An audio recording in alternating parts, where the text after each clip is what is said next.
At a forward, a 5'7 junior, Layla Hardy. At center, a 5'10 senior, Kinley Smith. Coming off the bench for the Pheasants will be Caitlin Evans, Ella Rude Peterson, Peyton O'Daniel, Rylan Frericks, and Madison Morset. Assistant coaches are Bradley Chihawk, Zoe Velde, and head coach is Tommy Gregg. As for the Redmen, they're going to start like this. At a guard, a 5'5 freshman, Fallon Hawkins. At a guard, a 5'9 senior, Kennedy Hansen. At power forward, a 6-foot freshman, Piper Longauger. At guard, a 6-foot senior, Elliot Hortness. And at center, a 6'2 junior, Sailor Longauger. Coming off the bench for the Redmen will be Tanea Wana, Harper Hortness, Ivory Labatt, Autumn Hansen, Maylee Bravebull, Amani DeMars, and Stella Rice. Assistant coaches are Kayla Hawkins and Lindsay Otto Hansen. Head coach is Sarah Lincoln. Tip-off ready to go here as the Redmen traveling in their black unis, Redfield in their home whites. As we get things started, wrapping up your First Call Auto Parts and Napa pregame right here on Superstar Country, B103. And we're on YouTube at B103 Radio KBWS. The Law on the Court is brought to you by the South Dakota Attorney General's Office Division of Consumer Protection. Tip is up, controlled by the Redmen. Hansen left wing to Hawkins. Hawkins bounce pass over into the hands of Hortness, top of the key. Turns around, gets it into Longauger. Dribbling through, back over to Hansen. Back to Hortness. Three-point shot is up. That's good. Elliot Hortness knocking down a three, and that's a $5 bill from the Coteau Valley Federal Credit Union. Going to the Lake Travers Animal Rescue. As we get things started, driving baseline, and a shot is up, no good. Rebounded inside there by the Redmen. Lots of black jerseys after that missed shot. Here the Redmen will come slowly the other way. Into the corner to Hortness. Bounce pass to Hansen. Driving baseline is Hawkins, but they're going to call a travel. So a turnover on the Redmen.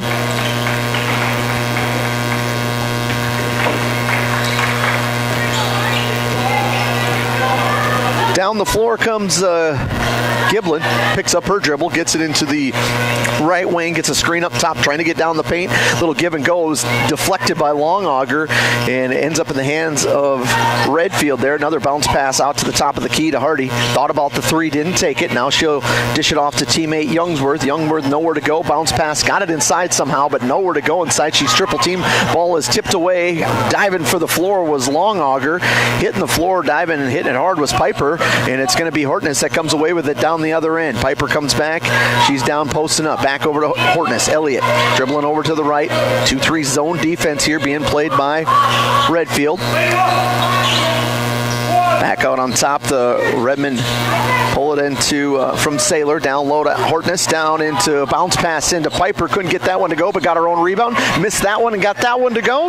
Couple of rebounds and ends up with 2 points for Piper, and a quick timeout call. That's a Dakota Bank timeout. We'll take a break with them. 5-0 Sisseton up, back in 1 minute on Superstar Country B103. Inheritance, romance, and investment scams continue to plague South Dakotans with high dollar amount losses. They prey on vulnerable adults and swindle consumers out of their funds. Scammers befriend the victim, making it difficult for them to see the reality of what's happening. If you have a loved one susceptible to this type of scam, sit down and talk with them about these issues before it happens to them. If you or a loved one have been scammed in this manner, please reach out to the South Dakota Office of Attorney General's Consumer Protection Division at 800-300-1986. Text scams continue to rise, and victims who have lost money to these scams continues to increase. Consumers cannot rely on a text message to be truthful. If you receive a message regarding a fine for missing jury duty or utilities being shut off for non-payment, toll road fines, or you've won a sweepstakes, these are scams designed with an urgency and the need to send money now. Do not respond to these texts, and you should contact Consumer Protection at 800-300-1986. That's 800-300-1986 for the South Dakota Office of Attorney General's Consumer Protection Division. Coach Tommy Gregg calling a timeout there for the Redfield Pheasants. It's a Dakota Bank timeout as they come back out onto the floor here. They trail 5-0 with 6 minutes to go here in the first quarter on your Stilson service scoreboard. Trying to dribble around that right side was Giblin. Giblin still at the top of the key, guarded by Hawkins. Giblin from left to right. Now the ball's tipped away and a foul is going to be called. Hawkins is going to pick up her first, team's first.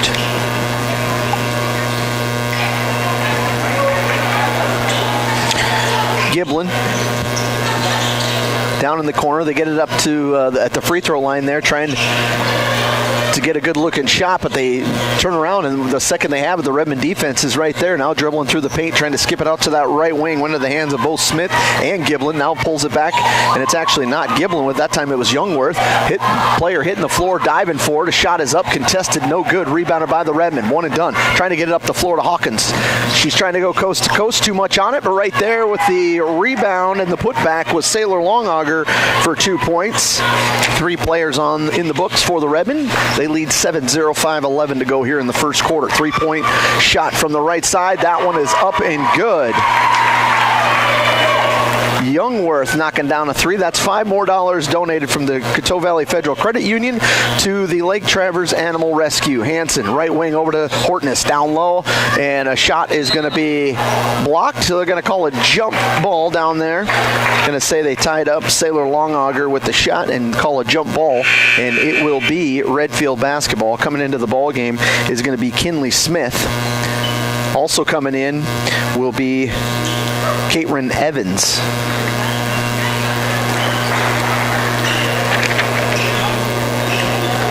Looks like Hardy is going to get a breather. And I'm not going to lie, those yellow numbers on those white unis aren't sticking out too hot for my vision. And a turnover is going to be called. There's the ball went over the head of Pheasant.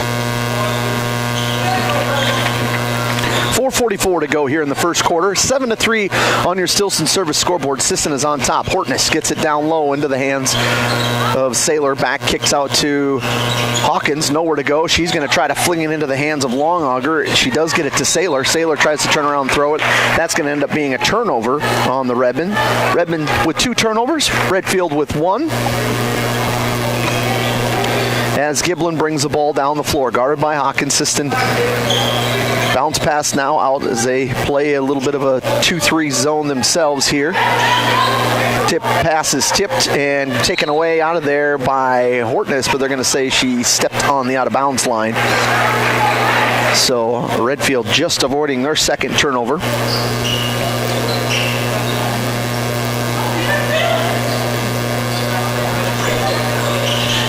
Inbound comes underneath the hoop there, surrounded immediately. Was Frericks. She gets it back out around to the perimeter, out on top to Evans. Evans back out to Youngworth. Youngworth right side to Giblin. Giblin inside.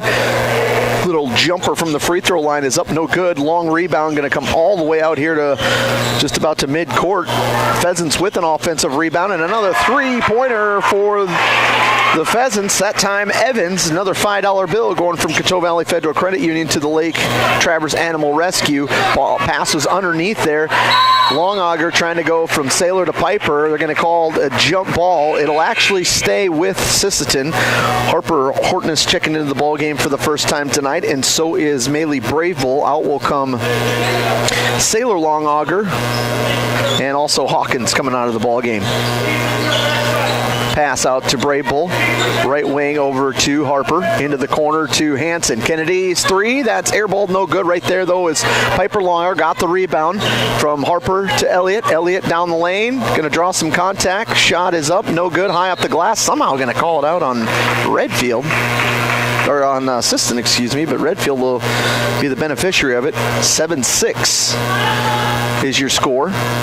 Redfield trails by 1, but they have the basketball. 3:19 to go in the first. Left wing to the Pheasants. Back down low they go. Ball is knocked away in there. Stolen. Here come the Redmond. Hortness, that's Harper, right wing. Thought about the middle there, but too much congestion. Ball was knocked away from Elliott. She regains control here. She'll pull it back out, try to set up the offense. Redmond lead by 1, 2:55 to go here in the first quarter. Pass swings left side. Nice pass inside from Hortness down low into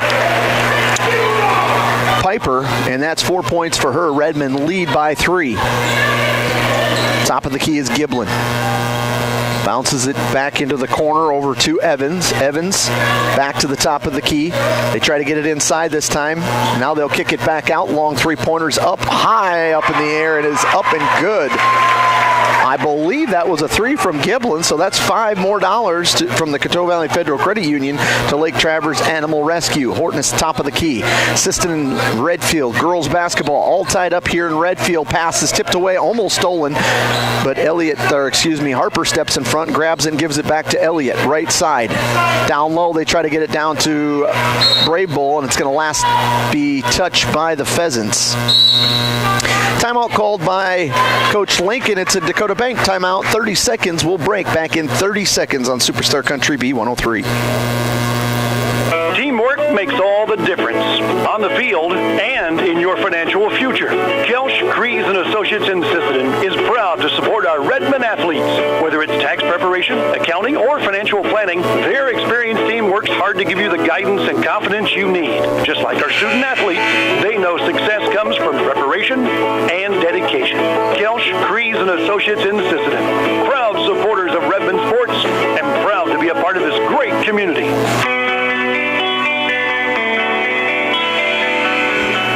Superstar Country B103. We're on YouTube at B103 Radio KBWS. I want to thank our streaming sponsors, Investment Centers of America, Sisseton Livestock, Edgewood Vista, SWO Health and Fitness, Coteau Valley Federal Credit Union. Pass inbound comes to Brave Bull, lost control, regains it back out to Horton. That's Elliott in the corner to Hanson. Hanson's three is up and good. Another $5 bill, thanks to Kennedy Hanson, donated from Coteau Valley Federal Credit Union to Lake Traverse Animal Rescue. 1:45 to go in the first. It's 12-9, Sisseton on top.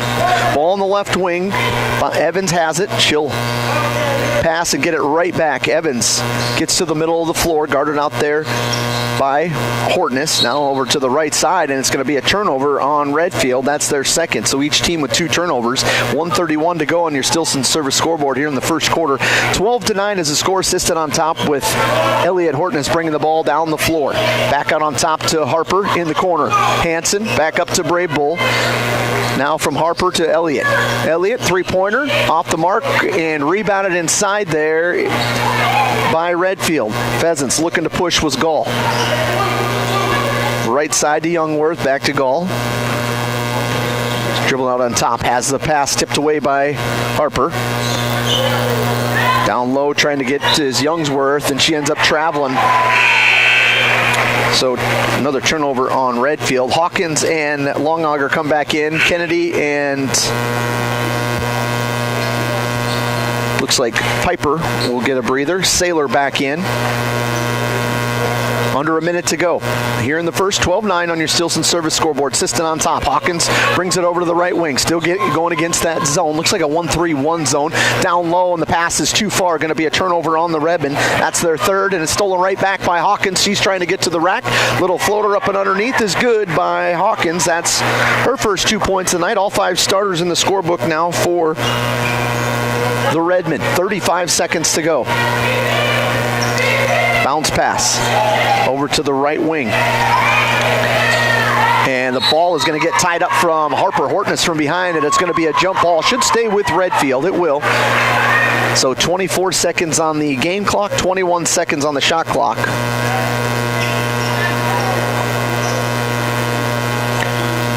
Redfield basketball. Evans inbounding on the out-of-bounds line on the far side, right in front of the Sisseton bench. They get it inbounded, and it's over to Youngsworth. Youngsworth trying to get it down low, but that's stolen away, taken away by Saylor. Up ahead to Hortness. Hortness almost traveled. Back over to Brave Bull. Brave Bull back to Elliott. Elliott on the right wing. 4 seconds to go. Back over to Hawkins. 1 second. Someone's got to shoot. Brave Bull, well, her shot was tipped, and that's the end of one. 14-9 is the score. Sisseton is on top after 1 quarter of play. We'll break back in 1 minute on Superstar Country B103. Louisville Family Drug is your one-stop location. In addition to quality prescription and non-prescription drugs with free delivery, Lewis has a huge selection of everyday basics and name brands and specialty items, always at affordable prices. They carry seasonal items, fabrics, crafts, and groceries. Shopping at your local Lewis Drug is more simple and more rewarding than ever. Download the Lewis mobile app to add on-the-go convenience to your errands. Lewis Family Drug. Everyday savings close to home. Traverse Electric Cooperative has been powering our rural tri-state area for generations, and now their commitment goes beyond reliable, affordable electricity. They're here with professional electrician services too. From installations and repairs to maintenance, Traverse Electric's licensed and bonded team is ready for your residential, commercial, ag, generator installs, and new building projects. Quality service, hometown values, and a team you can trust. Call Traverse Electric Cooperative today, working together to keep our communities connected.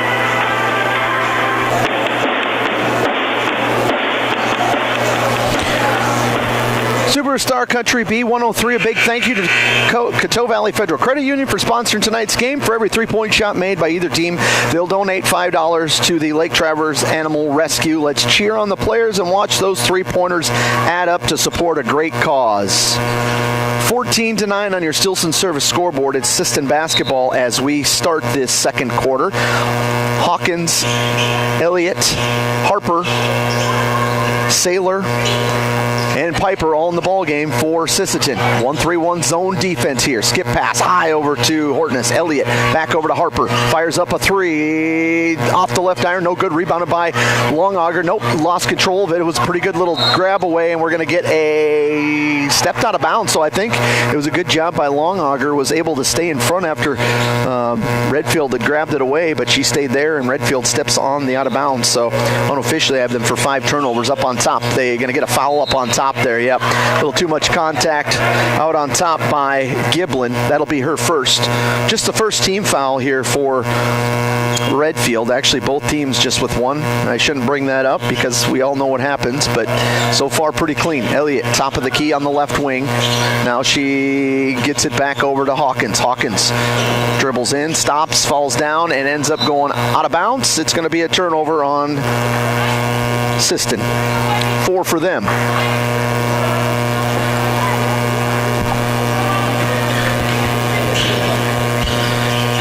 Giblin bringing the ball down the floor, guarded by Hawkins. Bounce pass over into the hands of Gull. Gull picks her dribble up, gets it over to the right side. Now in low, and a foul is going to be called. Drawing the contact, I think, was Smith. That's Kinley. As I mentioned, those jerseys seem to blend together, and it might be just old eyes to boot. But either way, 7:09 to go in the second. Smith is at the free throw line. First free throw short. That's Saylor's first foul as Harper checks out. Kennedy Hansen back into the ball game for Sisseton. Second free throw is also no good. Hawkins brings the ball down the floor here for Sisseton. Back over to Elliott. Elliott to Hawkins. Tries to skip pass to Hansen. Hansen now from Saylor to Piper, and a little high-low gets it to work there. 6 points in the ball game for Piper.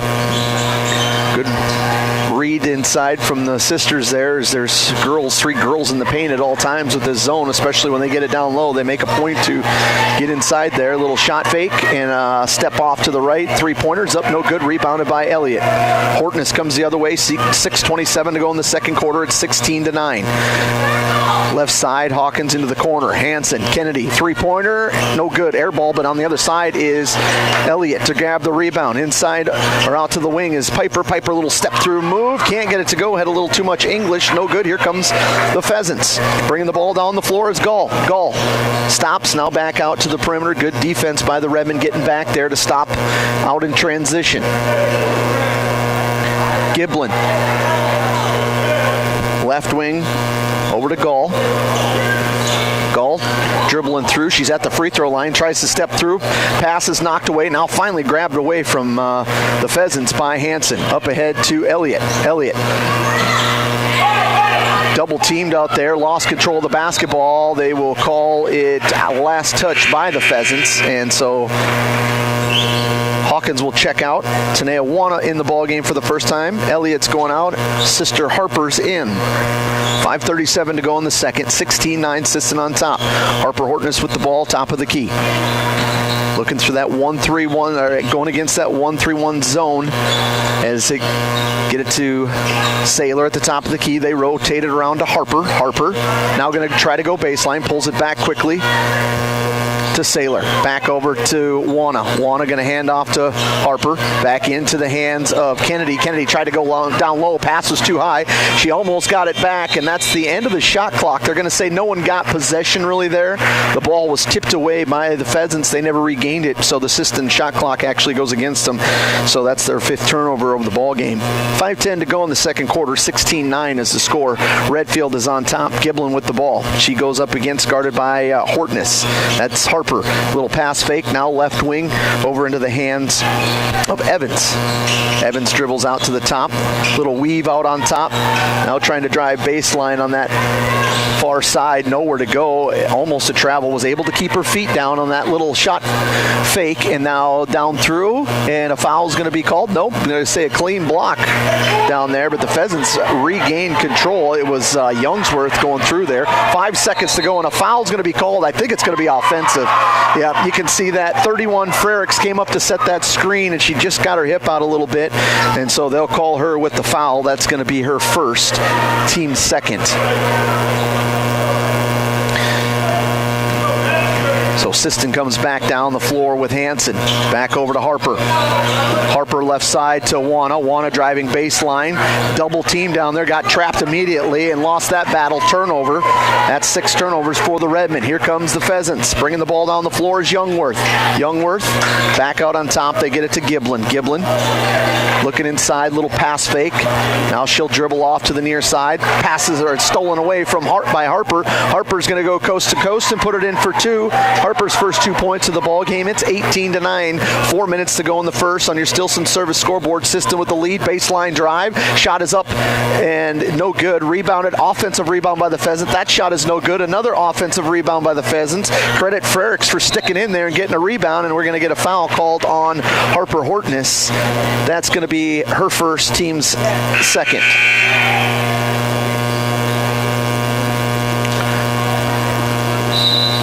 Kennedy is out of the ball game there. We're going to get a timeout. It's a Dakota Bank timeout. 18-9, Sisseton on top. Back in 30 seconds on Superstar Country B103. Dakota Connection C-Store. On your way to the game or coming home from the game, stop at Dakota Connection C-Store for the snacks and drinks everyone wants. And you can top off the tank. Dakota Connection C-Store. Open 8 a.m. to midnight, 7 days a week. Friendly smiles and everything you need to make your trip a great memory. Dakota Connection C-Store. Hoping that all of our area teams have a great season. Dakota Connection.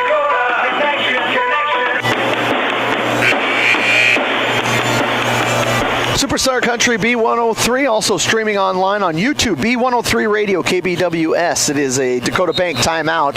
Redfield set to come in here, see what they run out of this set play coming out of that timeout. They get it down low into the hands of Frericks, but she'll pull it back out. Picks up her dribble, now gets it into the hands of Evans. Evans gets rid of it. Around the perimeter, the Pheasants go, now trying to drive baseline. Nowhere really to go, able to get it out to her teammate. Ball was knocked away for a second, but regaining it was the Pheasants. Youngworth ends up with it. Up at the top of the key, and we're going to get a foul called. And I believe that might be on Harper. It is. That's going to be her second. So right now it is both Long Augers, both Hortnesses, and Wana for the Redmen at the free throw line. First free throw is up and good. Nothing but net that one for Youngworth. Evans, Hardy, and Frericks all come out of the ball. Nope, never mind. Just one of them coming out. 3 of them ran over to get some instructions from coach, and that second one does go. Braveville back into the ball game. Saylor going to take a seat here for Sisseton. Redmond lead 18-11 with 3:28 to go here in the second quarter. Hawkins comes down the floor here for Sisseton. Elliott, back left wing to Wana. Little pass fake, back over to Braybull. Nice open look at the free throw line. Can't get it to go. Fighting for it was Long Auger. She does rip it away. Back over to Braybull. Second time around. That one's no good. Still tipped around. This time coming away with it clean was Smith for the Pheasants. Couple of looks. Redmond couldn't capitalize. All the way down. Now she passes it back out. It was Gull going down the lane. Turnaround gets into the hands of Evans. Almost traveled. Are they going to say a travel? Nope. They're going to say a foul. Foul's going to go on Hawkins. That's her second.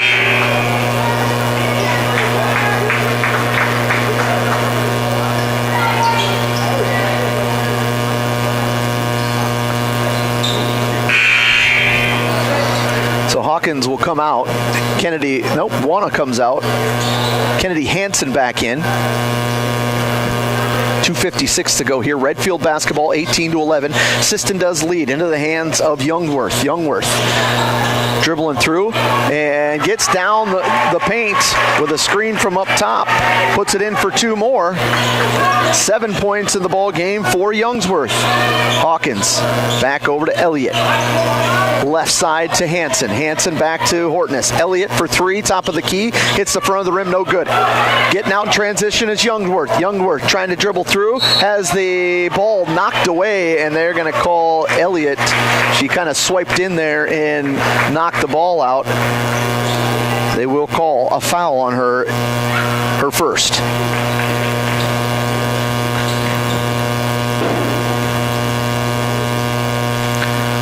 Free throw is up and good. Youngworth 3 of 3 from the free throw line. 8 points in the ball game. 2:28 to go here in the second quarter. Second free throw is also good. Knocks all of them down. She's 4 for 4, and it's a 3-point lead for the Redmen. She'll get a breather. Back into the ball game is Gall.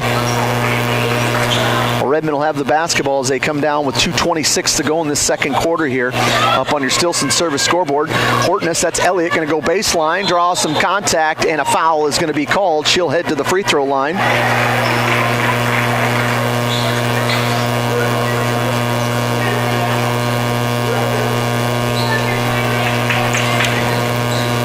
Kinley Smith picking up her first, team's third.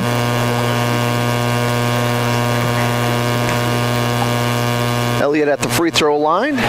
First one a little long, no good.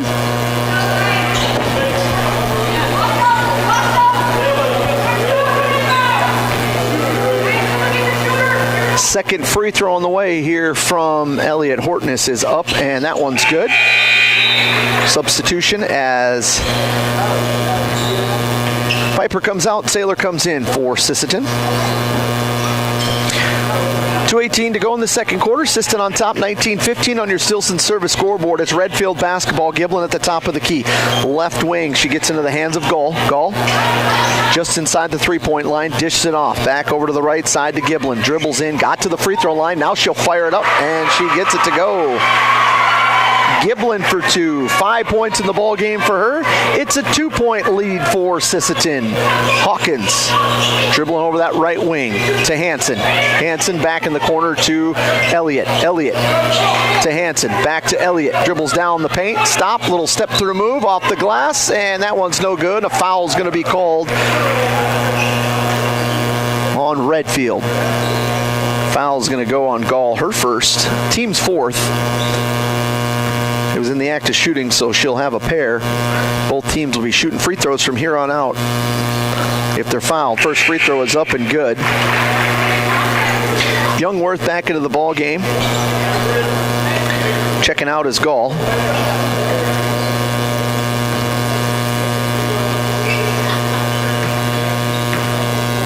Second free throw, it hits the back iron, no good. Rebound in there. Pheasants kind of wanting to push there. They got down in transition. Now they get a bounce pass down low. Redmond recovered. Almost a kick there by Braybull. Couldn't tell the pull. The pipe might have been in my way, but it's Redfield trying to go baseline here and does. Got by her defender and puts it in for two. Another 2 points for Youngsworth. And a foul, and no, they're going to call a travel on Hawkins. Say she shuffled her feet before the contact. Youngworth has 11 of Redfield's 19. Hardy coming out of the ball game. that Frericks is back in. Braybull out. Here comes Piper. 1 point lead for Sisseton. 1:16 to go in the first half. Redfield with the basketball. Giblin has it. Over to Frericks. Or excuse me, that's Hardy. Back inside, looking to try to post up inside there. They're at Long Auger. Battling down low inside with Smith. They decide not to go there. They'll rotate it around back to the top to Youngsworth. She's got 11 of those points. Youngsworth got down and got into the paint. Her shot was blocked out of bounds by Long Auger. Coming over was Saylor to knock that out of bounds. 9 seconds on the shot clock. Just 49 seconds to go here in the first half. Looking to pass it in, gets it out to that left corner. Is that Evans with it, I believe. Bounce pass down low, has it knocked away for a split second. 4 seconds on the shot clock. Youngworth going to try to shoot. Pass is knocked away. Throwing up a prayer and had to be careful there.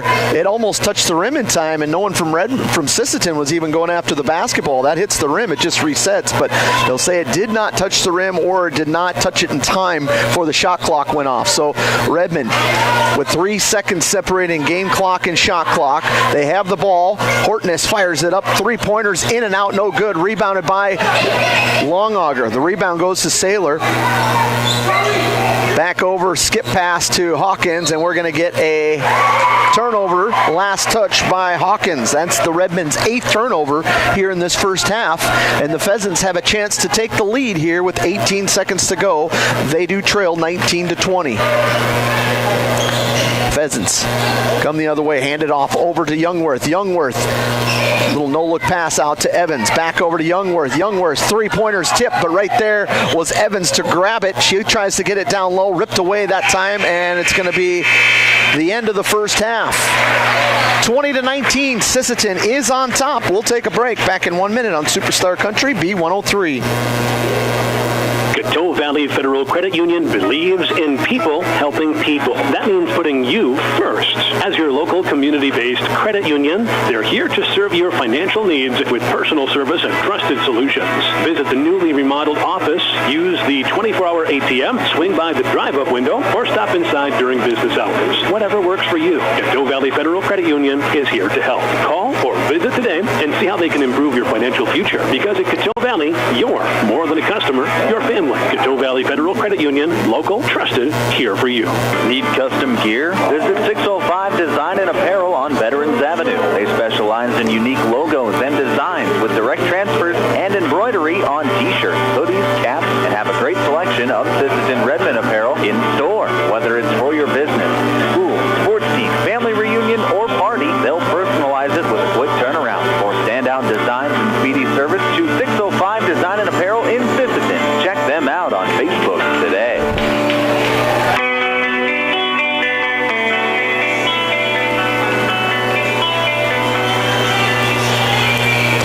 Superstar Country B103. We're also on YouTube at B103 Radio KBWS. We're here at the half.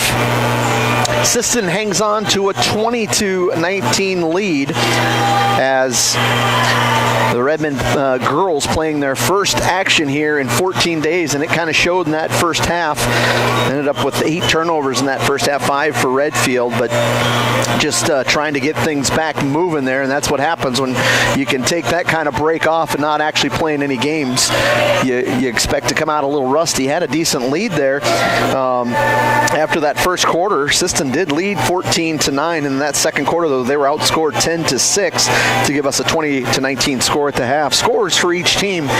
Redfield, they were led by Youngworth. 11 points in that first half for Youngworth, 11 of the 19. Only 3 players scoring for Redfield. Giblin had 5 points. 3 points was scored by Evans. The Redfield was 4 of 6 from the free throw line, as I mentioned, 5 turnovers. Sisseton with 6 players scoring that first half. They were led by Piper Longauger with 6, Elliot Hortness with 5, 3 points from Kennedy Hansen, 2 points from Hawkins, 2 points from Sailor Longauger, and 2 points from Harper Hortness.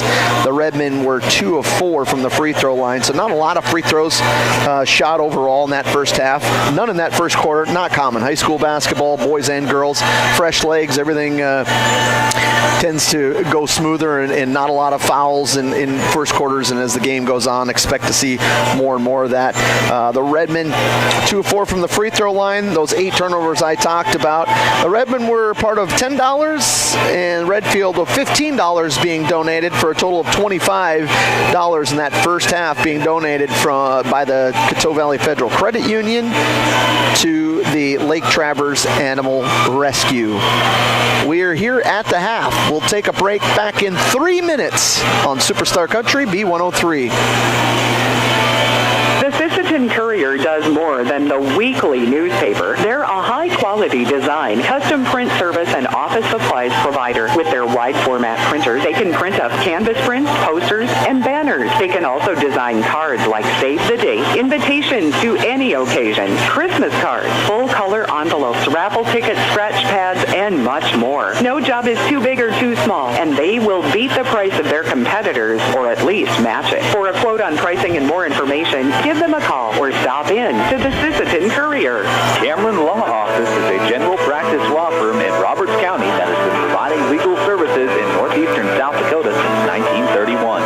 Attorney Aaron Cameron is proud to support all Sisseton Redmond sports. Thank you for your dedication and hard work this year. Cameron Law is proud of all players, coaches, and parents of all teams. Good luck, Redmond, in your game tonight from Cameron Law in Sisseton. When winter hits, your vehicle needs to be ready. First Call Auto, Jordan Napa Auto Parts stores in Sisseton, Webster, and Wheaton has everything you need for safe winter driving. From batteries, wiper blades, and ice melts to antifreeze, winter oil, heaters, and emergency kits, they've got you covered. Stop in today and let the experts at First Call Auto Parts Napa help you get your ride winter ready. First Call Auto Parts Napa in Sisseton, Webster, and Wheaton. Headed out on the road or to the big game? Stop by Stilson Service in Sisseton. Fuel up with top-quality Marathon gasoline. Grab your game day snacks, hot coffee, or a quick bite, and stock the cooler with ice-cold drinks. Hitting the lake? Stilson Service has live bait and fishing supplies, too. Locally owned and proud to support our Sisseton Redmond athletes because teamwork and community go hand in hand. Stilson Service, Highway 10, Sisseton. Your one-stop for gas, gear, and good times. At Dakota Bank, we're proud to be a state-chartered bank with the flexibility to meet your needs and the heart to invest where it matters most, right here at home. Through our Give Where We Live initiative, we're committed to making a positive impact in the communities we serve. From banking and insurance to mortgage and trust services, Dakota Bank is here for customers who value strong, lasting financial relationships, and as always, we're proud supporters of high school sports. Best of luck to all teams. We're cheering you on. Redmond fans, when life gives your car a tough break, count on Thielen Auto Body in Sisseton to get you back in the game. From dings and dents to full collision repair, Thielen's experienced crew delivers top-notch workmanship with hometown service you can trust. Just like our Redmen, they know the value of teamwork and doing the job right. Thielen Auto Body Shop in Sisseton, proud to stand behind the Sisseton Redmen and proud to keep you rolling strong all season long.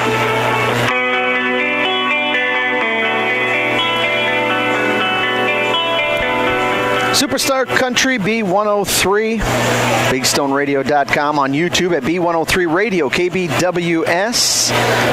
Josh Stickland with you here at the half for this doubleheader in Redfield. Girls here at the half lead 20-19. Boys action to follow after this one. We want to congratulate the Sisseton Redmond Wrestling. Coach Metz had the boys and girls River City Rumble. In placing for the boys, Isaac Folk took second. Caden Cheetah took second. Acre Piotr took first. Evan Folk took third. Blake Steiner took third. He also, congratulations to Blake Steiner. He reached his 100th varsity win today. Rory Current took fourth. Holden Hawkins with first. Malachi Anderson third. In the girls, it was Isabella Current taking second and Marion Rice taking second. The boys team also placed second today. And just a reminder that get out and make sure you're at Ben Rifle on Tuesday, as the boys and girls home triangular is on Tuesday. It's parents' night. And then they will be back in Aberdeen on Friday and Saturday. So get out and support the Redmond Wrestlers this Tuesday at Ben Rifle for their home triangular. 2019 here at the half. Sisseton on top. We'll take a break. Back in 2 minutes on Superstar Country B103. Sisseton Livestock Auction, always a proud supporter of all high school activities, including the arts, speech, sports, and music. All classes provide a very important part of learning. Sisseton Livestock recognizes parents, coaches, and teachers for representing our school and community. Congratulations for your achievement. It takes a great effort and teamwork from everyone to be there. Good luck in your game from everyone at the Sisseton Livestock Auction. Edgewood Vista in Sisseton provides complete living and care solutions for seniors and does their best to make sure each resident can keep and sustain a healthy and fulfilling life with their stay. Residents have as much independence as they want and as little or as much care as they need. Edgewood Vista is an assisted living community that feels like home, providing the help you need when you need it. Edgewood Vista in Sisseton, where home and health care meet. Data limits and slow speeds holding your home and devices back from their potential? Venture Communications is ready to help make your smart home with their extreme Wi-Fi coverage. No data limits for all of your smart home needs, including camera systems, remote thermostat controls, and streaming needs. Free email address too. Equipment provided and maintained by Venture Communications for worry-free Wi-Fi. To get extreme Wi-Fi coverage, whether you venture in or around your home, contact Venture Communications 852-2224 or online at www.venturecom.net. Long Auger Stack Movers and Roll-Off is this area's favorite stack movers. Call Doug for your over-the-road stack moving from the field to the farm. We'll get her done. Long Augers also has this area's favorite roll-off service. Let them know when you need a roll-off dumpster. They'll drop it when and where you need it and haul away when you're ready. Long Augers are also custom combiners. Call Doug for custom combining details. Long Auger Stack Movers and Roll-Off in Sisseton. You call, we haul. Call 698-4842. Good luck, Redmond, from Long Auger Stack Movers and Roll-Off. Superstar Country B103. Josh Sticklin with you as the second half is about to start. Players on the floor. Hawkins, Hanson, Long Auger, Hortness, Long Auger for Sisseton, Redfield, Giblin, Youngworth, Gall, Hardy, and Smith. Pass is inbounded. They got it just into the hands. It kind of bobbled around there for a split second into the hands of Giblin. She dishes it back over to Gall. Gall, little spin move. Shot is blocked by Long Auger. Got her own block shot and puts it in for two. Just sticking with it that time was Gall, who gets her first 2 points of the night. Back out on top, Hawkins. Hawkins gets it inside to Hortness, just inside the paint. She knocks down the shot. 7 points for Elliott. Redfield, and we're going to get a foul call. That's Fallon going to pick up her third. Trying to be aggressive out there to go for the steal, but got into the body of Giblin.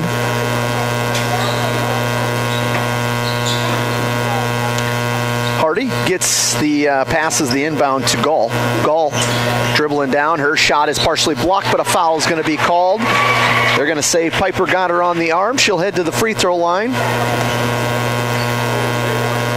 And as I mentioned how clean a first quarter can be, the second and third things start to add up. First free throw is up, and that one's no good.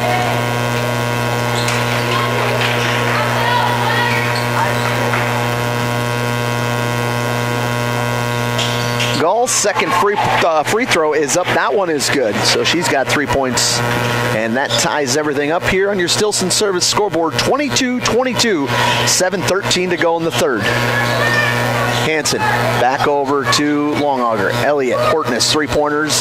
Hits the front of the rim. She's coming out here to midcourt and is going to be grabbed out of there. I believe because it touched the rim, she was able to grab it, ends up turning it over there, trying to get a bounce pass inside. Out on the wing is a couple of Redfield players. They were able to track it down and then now looking to pass it out. She's going to travel. She switched her pivot foot that time.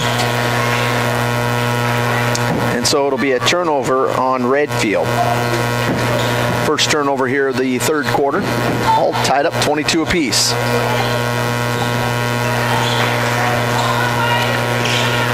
Hawkins, top of the key to Hansen. Corner to Hortness. Actually, it's going to be tipped out of bounds. That time it was Youngworth getting in that passing lane and tipping it out of bounds. Over to Hawkins. Three-pointers long. Rebounded in there by Youngworth. Youngworth with the rebound. Little hesitation move. Gets across midcourt. Little pressure there from Hansen. Now picks up her dribble. Trying to find someone to pass it to. Nowhere to go. Are they going to call a timeout? They do. Coach Tommy Gregg saw that there was a 5-second count on, and it'll be a 30-second timeout. Dakota Bank timeout. We'll break with them back in 30 seconds on Superstar Country B103. Teals Market in Sisseton are proud supporters of the Sisseton Redmen. Teals Market has been in the grocery business for over 70 years and spans 4 generations. They're your full-service supermarket in Sisseton with weekly specials in every department. Teals Market wishes the best of luck to the Sisseton Redmen in tonight's game. They're behind you all the way.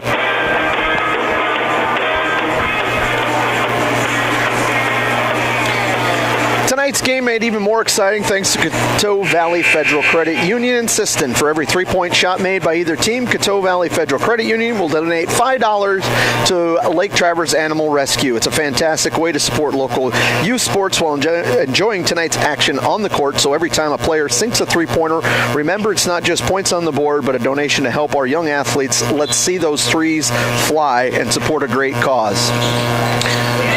Redfield with a basketball, and they're going to get a foul called on Hawkins, and that's going to be her fourth. Fallon came over to try to almost trap or catch the Redfield player in Coffin Corner, but too much momentum pushed her from behind and ended up getting a foul called, so she's out of the ball game. Back in is Harper Hortness, inbound coming, 5 seconds on, and I think that's 5 seconds, yep. So a turnover there. Good defense by the Redmen there, not allowing the Pheasants to get that one inbounded. We're all still tied up, 22 apiece with 6:20 to go in the third quarter here on the Stilson Service scoreboard. Redfield in that zone defense, back over to Longauger, left wing, into the corner is Hansen. A shot is no good, but an offensive rebound, and the putback is not good, but the foul is called. Piper Longauger heads to the free throw line. She'll shoot a pair. That foul is going to go on Gull, her second, team's first here in this third quarter. And the first free throw is up and good.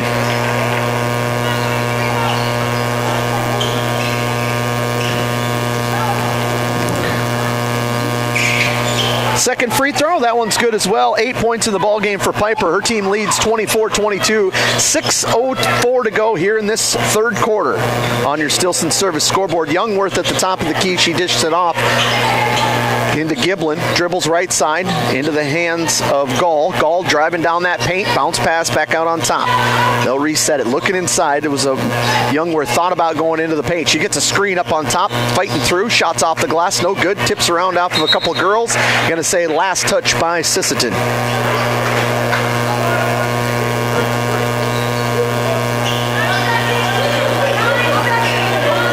Ball's going to be inbounded here on this underneath the hoop here. High outlet pass. 8 seconds on the shot clock, and that's an offensive foul. It's going to go on Youngworth.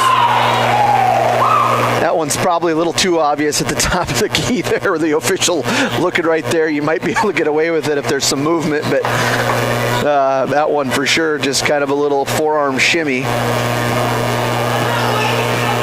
Youngworth's first personal, second team. Hortness, that's Elliott.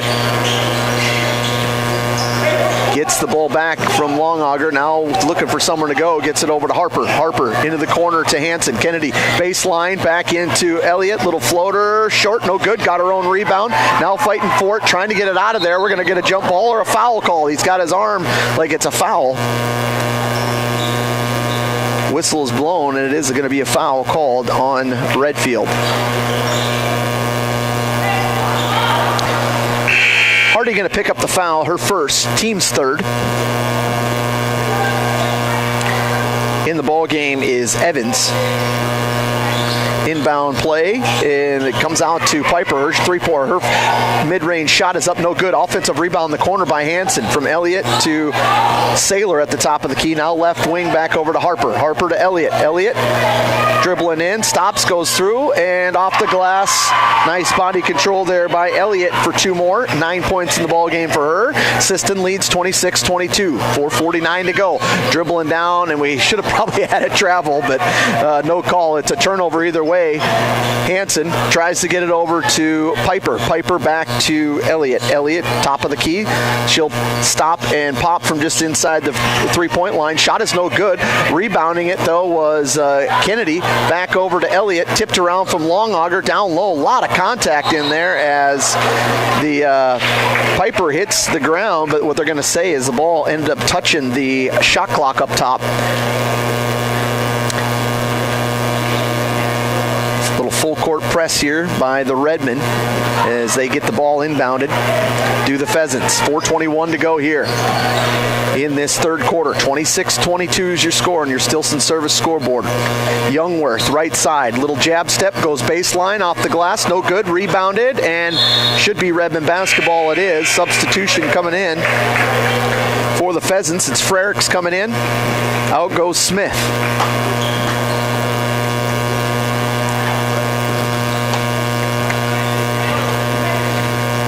Elliott brings the ball down the floor. Redmond leading by 4 with 4 minutes to go here in the third. Elliott skip pass to Hansen. Down in that corner, back over to Hortness. Little floater in the lane, gets it to go from Elliott. 6 points in the ball game, or in this third quarter for Elliott, 11 in the ball game. Little pull back there by Giblin. She's trying to go from one side to the other. Her shot is no good, but right there for the offensive board, and the putback is Frericks. She's got her first 2 points of the night. Still a 4-point lead here for the Redmen. Screen from Elliott back over to Hansen, into the corner to Saylor. Saylor back over into the right side to Harper Hortness. Her little floater short, no good. Got her own rebound. Actually, it was tipped out of there. She got a hand on it from Elliott. Now over to Hansen, back to Elliott. Redmond have had the best luck when when Elliott's got into the paint, and a high entry pass that time from Saylor ends up hitting the rim, and it's another turnover by the Redmen. Pass out onto the top of the key to Giblin. Right side over to Gall. Now up on top, three-pointer, in and out, no good. That time from Evans. Redmond trying to push it to the other end. Harper, Hortness, three-pointer, cornered up, no good. Rebounded in there by the Pheasants, trying to pull it away, and finally does. It was rebound, I think, by Frericks, and she had pressure around her immediately. Youngworth has got it now, and will get it back over to Gall. Actually, maybe been Gall with that rebound. Both teams look fairly tired on the floor when they've gotten down in this possession, and now we're going to get another foul called.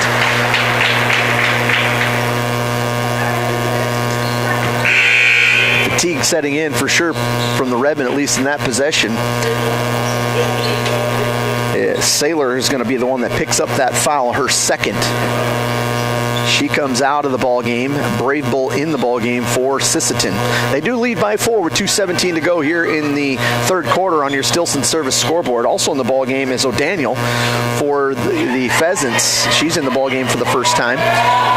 Pass is finally brought back over into the hands of Giblin. Giblin out on top. Youngworth dribbling down the lane, and a good seal that time from Youngworth, streaking down down, and I missed whether that was Frericks or who got that seal, but it was a wide open layup for Youngworth. 13 points in the ball game for her. Ortness almost traveled, got it into Harper. Harper hits the floor. Is that Hansen or Harper? Hansen. Hansen hits the floor after the foul. I guess they were shooting. She's going to the baseline like she wasn't, but she now will go out to the free throw line. Foul's going to be on Frericks, her second. Both teams with 4 team fouls.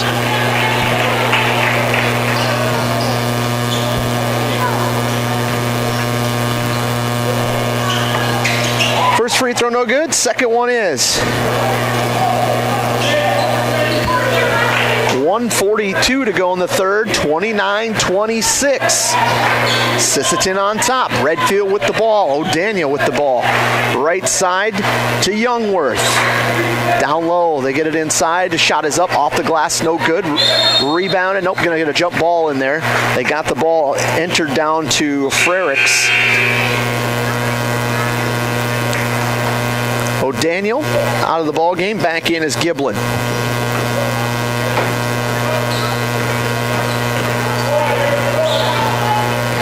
Harper, right side to Elliott.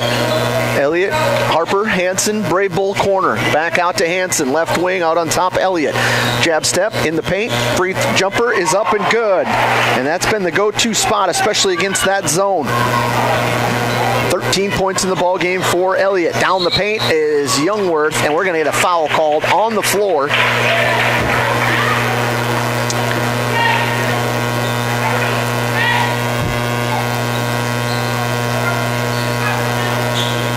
Foul going to be on Hansen.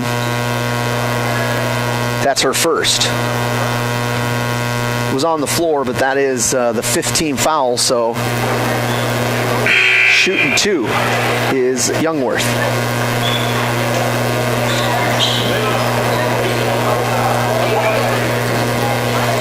Gall is getting a breather. Hardy is back in. Second free throw hits the front of the rim, but that one crawls in, so makes 1 of 2 there. 14 points in the ball game for Youngworth. It's a 31-27 ball game. Sisseton on top, 3-pointer hits the front of the rim there from Ortness. Offensive rebound, and the putback that time by Piper is up and good. Big offensive rebound, 33-27. 47 seconds to go here in this third quarter on your Stilson Service scoreboard. Giblin looking to try to find a teammate, Evans, in the corner. Youngworth on that right wing. Youngworth back around, they get it to Giblin. Around the perimeter they go.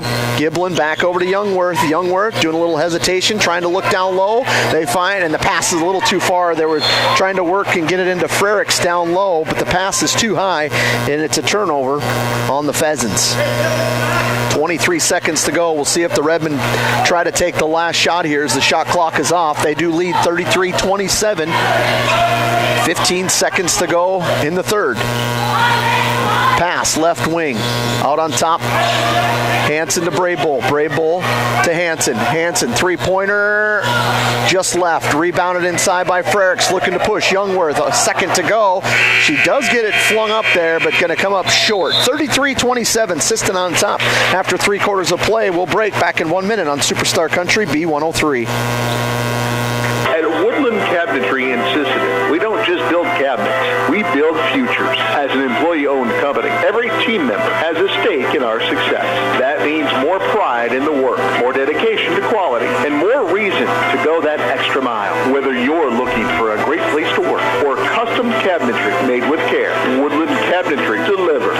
Stop by or visit woodlandcabinetry.com and see what employee ownership really looks like. Teamwork makes all the difference on the field and in your financial future. Kelsch, Kreese & Associates in Sisseton is proud to support our Redmen athletes. Whether it's tax preparation, accounting, or financial planning, their experienced team works hard to give you the guidance and confidence you need. Just like our student athletes, they know success comes from preparation and dedication. Kelsch, Kreese & Associates in Sisseton, proud supporters of Redmen sports and proud to be a part of this great community.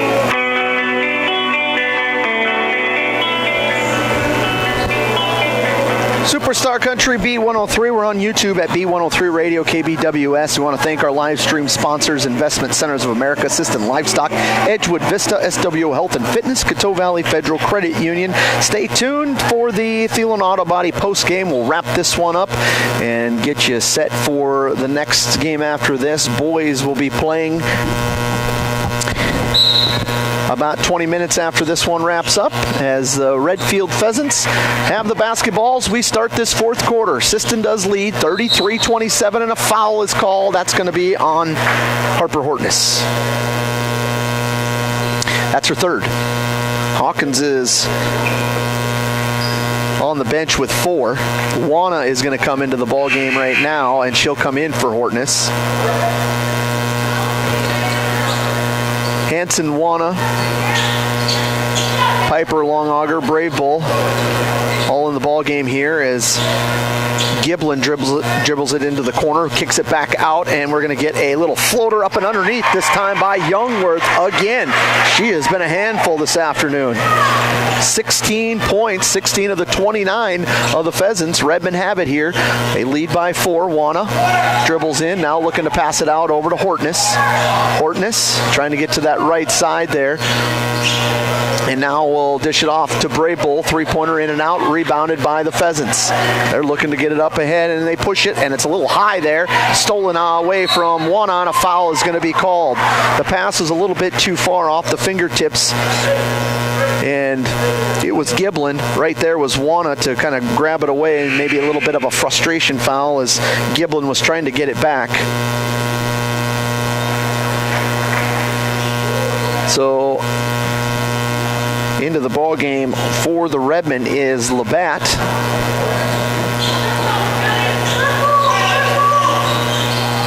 Hortness, that's Elliott, back out here on top to Juana. Juana trying to get it inside. Now back right instantly to Juana. A foul almost committed there by Redfield. Juana gets it to Labatt, back over to Hortness. Hortness just about traveled there, but was able to get the ball down. Nice pass underneath there on the backside from Hortness into the hands of Piper Longauger. 2 more for her. Puts her in double figures with 10, 35-29. Sisseton on top, 6:38 to go here in the fourth quarter. Into the corner, looking to try to go down low there, and they do get it down low. The pass is knocked out of bounds. They get it into Frericks, battling down low in the post with Saylor. Pheasants will inbound from underneath their own hoop on the deflection. Giblin.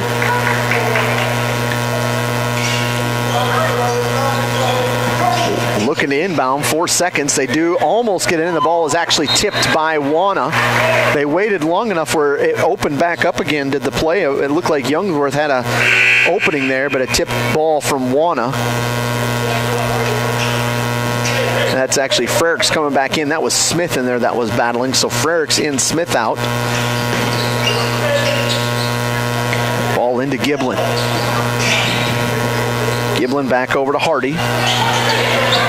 They rotate it over to Youngworth. Youngworth getting down the paint and dribbles right down the lane again. And the Redmond just haven't been able to get over there and help on that side. She's had layups from both sides and just a great seal. And the Redmond can't get over quick enough. 3-pointers up, no good. Rebounded by the Pheasants. Redmond fans wanting a travel call in front of their bench. I think there's been a handful, probably for both sides, that they've gotten away with today. But that one right there in front of the bench, and the Redmond wanting. That time, the Youngsworth, they cut her off, but instead a wide open 3-pointer knocked down by Giblin. And just like that, it's a 1-point ball game. Sisseton leads. Another $5 going from Coteau Valley Federal Credit Union to the Lake Travers Animal Rescue. Elliott with the ball, top of the key. Fakes the pass inside, now out to the corner, 3-pointer, that's up and good from Labatt. Ivory Labatt knocking down a 3, $5 more from Coteau Valley Federal Credit Union to Lake Travers Animal Rescue. Down the other end, shot is blocked into the hands of Labatt. Labatt will bring it back down the floor into the hands of Piper. Back to Saylor. Saylor going to pull it back out into the perimeter over to Elliott. 4-point lead here for the Redmond. Juana, she wants a turn, 3-pointer, three-pointer is no good. Offensive rebound and the putback by Piper. She can't get the jumper to go. 2 looks at it that time, but they will not get it to go. Here come the Pheasants. Redmond lead by 4, 4:48 to go here in the fourth quarter. Pass handed off to Youngworth. Youngworth, again, that little sweeping shot. We're going to get a foul called. That's going to be on Sailor Longauger. Got her on the arm, and Youngworth has done such a good job being able to go both sides there, and the Redmond just not scooting over to get in front of her. 3 fouls now for Sailor. First free throw is up. That one is no good this time for Youngworth. Only her second free throw missed.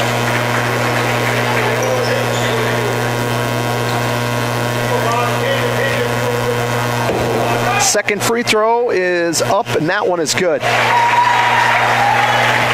Back to a one-possession ball game here for Sisseton with 4:39 to go here in the fourth quarter. Hortness back to Labatt. Tried to get it down low. They do get it to Piper, into Sailor. Sailor free throw line won't go. Right there, defensive rebound by Gall. Huge rebound, and they'll get it out just in time. And we're going to reach in foul called. It was close right there. Trying to put some pressure on was Piper. She got it up ahead to her teammate, or to the Redfield did to her teammate, and picking up the foul then was going to be Elliott. Got it in the reach arm, got her on the arm. That'll be Elliott's second. 3-point lead for Sisseton. Pheasants with the basketball. Left wing over to Gall.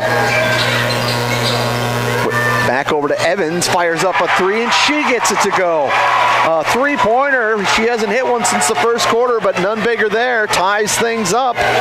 Little crossover from Hortness. Her shot is blocked, and we're going to get a jump ball called. And it was a Longauger was tied up there, and I think she got a piece of the ball there. Was tied up with Smith, and it was Sailor or Piper that got kind of pushed in the back. Both girls hit the floor pretty hard, and it's going to stay with the Redmond. Redfield fans definitely wanting a foul there. Wanna set to check it in here. Tied up, 38 apiece. Got it into Piper. Put the ball on the floor. Turned around. Her shot is up. No good. Tipped around. Got her offensive rebound. A foul is going to be called. Nope. Jump ball called, and now it'll go to the Pheasants. 3:50 to go in the fourth quarter on your Stilson Service scoreboard. It is tied up 38-38. Evans with that 3-pointer will give $5 more from Coteau Valley Federal Credit Union to the Lake Travers Animal Rescue. She tied things up with that last 3-pointer. Giblin driving down the lane. Little pass fake. Now gets it opposite box. The shot is blocked by Longauger, but grabbing the rebound is Frericks. Frericks back out. Quickly around the perimeter do the Pheasants go. Coach Gregg hollering to set up a certain play. They get it back over to Youngworth. Youngworth gets a screen, driving down the lane just like she's done all game, and a foul is going to be called. Foul is called on Piper Longauger. No doubt that Coach Gregg was calling for that play after they had got that offensive, it was a blocked shot that Frericks ended up getting the ball back, and Youngworth is at the free throw line. Her first free throw is up and is good, and it gives the Pheasants a 1-point lead.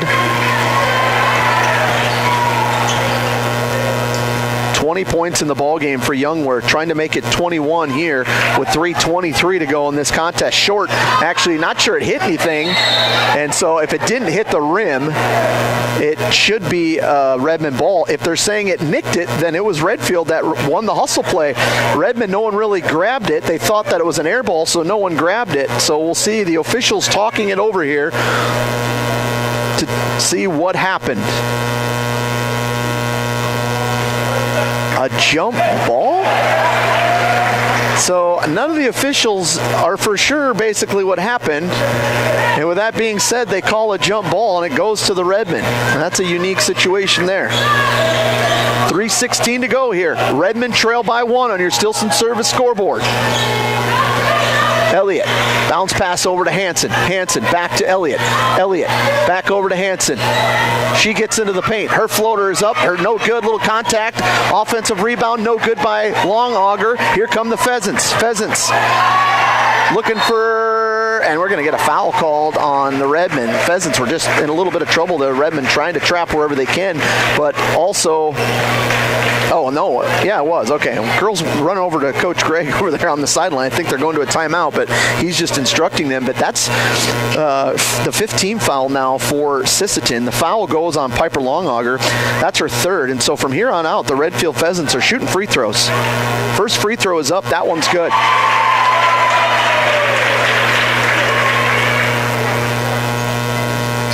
Two-point lead for the Pheasants. 2:54 to go. Second free throw is long off the back, but nope, got it. Ends up being a rebound in there by Longauger. So hits the first, misses the second, and we're going to get a timeout called. That's a Dakota Bank timeout. We'll break with them. Sisseton trails 40-38. We'll break back in 1 minute on Superstar Country B103. Lewis Family Drug is your one-stop location. In addition to quality prescription and non-prescription drugs with free delivery, Lewis has a huge selection of everyday basics and name brands and specialty items, always at affordable prices. They carry seasonal items, fabrics, crafts, and groceries. Shopping at your local Lewis Drug is more simple and more rewarding than ever. Download the Lewis mobile app to add on-the-go convenience to your errands. Lewis Family Drug, everyday savings close to home. Traverse Electric Cooperative has been powering our rural tri-state area for generations, and now their commitment goes beyond reliable, affordable electricity. They're here with professional electrician services too. From installations and repairs to maintenance, Traverse Electric's licensed and bonded team is ready for your residential, commercial, ag, generator installs, and new building projects. Quality service, hometown values, and a team you can trust. Call Traverse Electric Cooperative today, working together to keep our communities connected.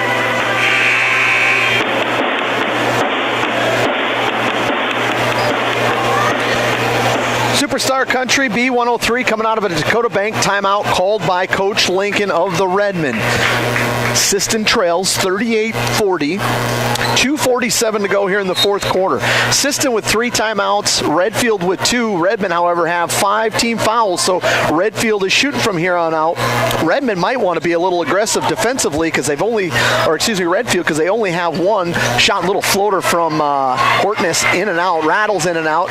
Redmond trying to force some turnovers, but have to be careful not to foul, and that was close to an over and back, but she never had her full body over, so no call there was the right call. Pass is deflected out there by Hansen. Hansen with the steal going to the other end, and a foul is going to be called. So a good hustle play. As I was mentioning, that'll be the second team foul, but Redfield with those kind of low fouls, if they end up tying it up or getting into a situation, trying to have some fouls could be a good thing, but Hansen's first free throw, that one is no good.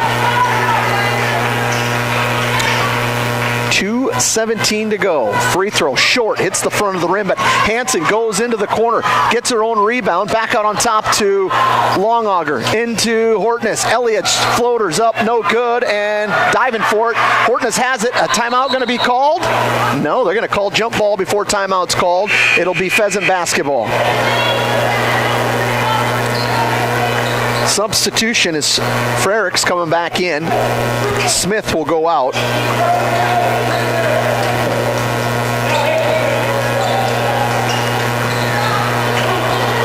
Inbound comes out long out to Youngworth. Trying to get down the floor, up off the glass, and no good. Little strong. Ball is tipped around. In from Longauger up ahead to Harper, and that one looked pretty aggressive there. No foul called by either side here. That shot is blocked, and now we're going to get a foul called, and they're going to call it on Sisseton. Piper was trying to stay in there and almost draw the charge that time. They'll say she got her on the hand. It'll be Piper's fourth, and that is going to send Youngworth to the free throw line and knocks it down. Youngworth has made her last 3. She's actually 8 of 10 from the free throw line tonight, so shooting very good free throw shooter with 1:50 to go here in this fourth quarter. That one's long, and a good rebound by Hansen. Blocked out the shooter there, and Youngworth got the rebound. Back over to Elliott. To Hansen. Elliott. Little shot fake. Back over to Harper. Harper into the corner to Hansen. Back out on top to Elliott. Elliott down the paint. Little pass fake. Off the glass. No good, but right there was Longauger. Piper couldn't get that one to go. Got the offensive rebound, but ends up short, and we're going to get a timeout called by Coach Gregg. It's a Dakota Bank timeout. We're going to take one with them. Back in 30 seconds on Superstar Country B103. Dakota Connection C-Store. On your way to the game or coming home from the game, stop at Dakota Connection C-Store for the snacks and drinks everyone wants. And you can top off the tank. Dakota Connection C-Store. Open 8 a.m. to midnight, 7 days a week. Friendly smiles and everything you need to make your trip a great memory. Dakota Connection C-Store. Hoping that all of our area teams have a great season. Dakota Connection.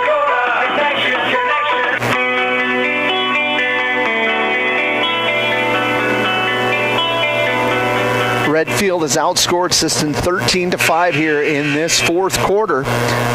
Right now, it's 1:27 left here in the fourth. Redfield leads 41-38. Redfield has the basketball. They get the ball inbounded out at the top of the key here to Giblin. Giblin dishes it off into the hands of Gall. Left wing, and just about end up throwing it away on that left side, and going to step out of bounds. And you could tell Coach Gregg for Redfield, they just want to try to take some time off the clock, but taking care of the basketball, obviously the key to that, and stepping out of bounds. It's a turnover on the Pheasants. Back over to Hansen. Hansen out on top, Harper. Left wing, Longauger. Skip pass all the way over to Hansen. Back out on top to Hortness. Elliott to Harper. Harper, corner to Longauger. Redmond need to find something here. Back over to Elliott. Elliott, jumper from the free throw line is in and out. Offensive board. That one's no good for Piper. Redmond just can't get anything offensively to go, and a foul is called. And it was probably a good thing because she might have had a layup if she decided to take it, did Youngworth. And so now it's going to be a lot of free throws here coming, and that is going to be the fourth foul on Harper. Hortness. Youngworth with 21 points in the ball game. Make that 22.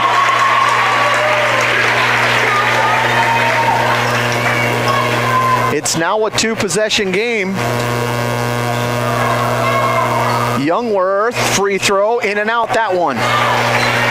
43 seconds to go. Redmond need points quickly, and they need a stop. Hortness, Elliott, back over to Hansen, in the corner to Harper. Harper, back over to Hansen. Elliott in the paint, shot is up, no good. Offensive rebound by Longauger, that one's no good. It goes from Piper to Saylor with the third offensive rebound, and that will put her at the free throw line. 25 seconds to go.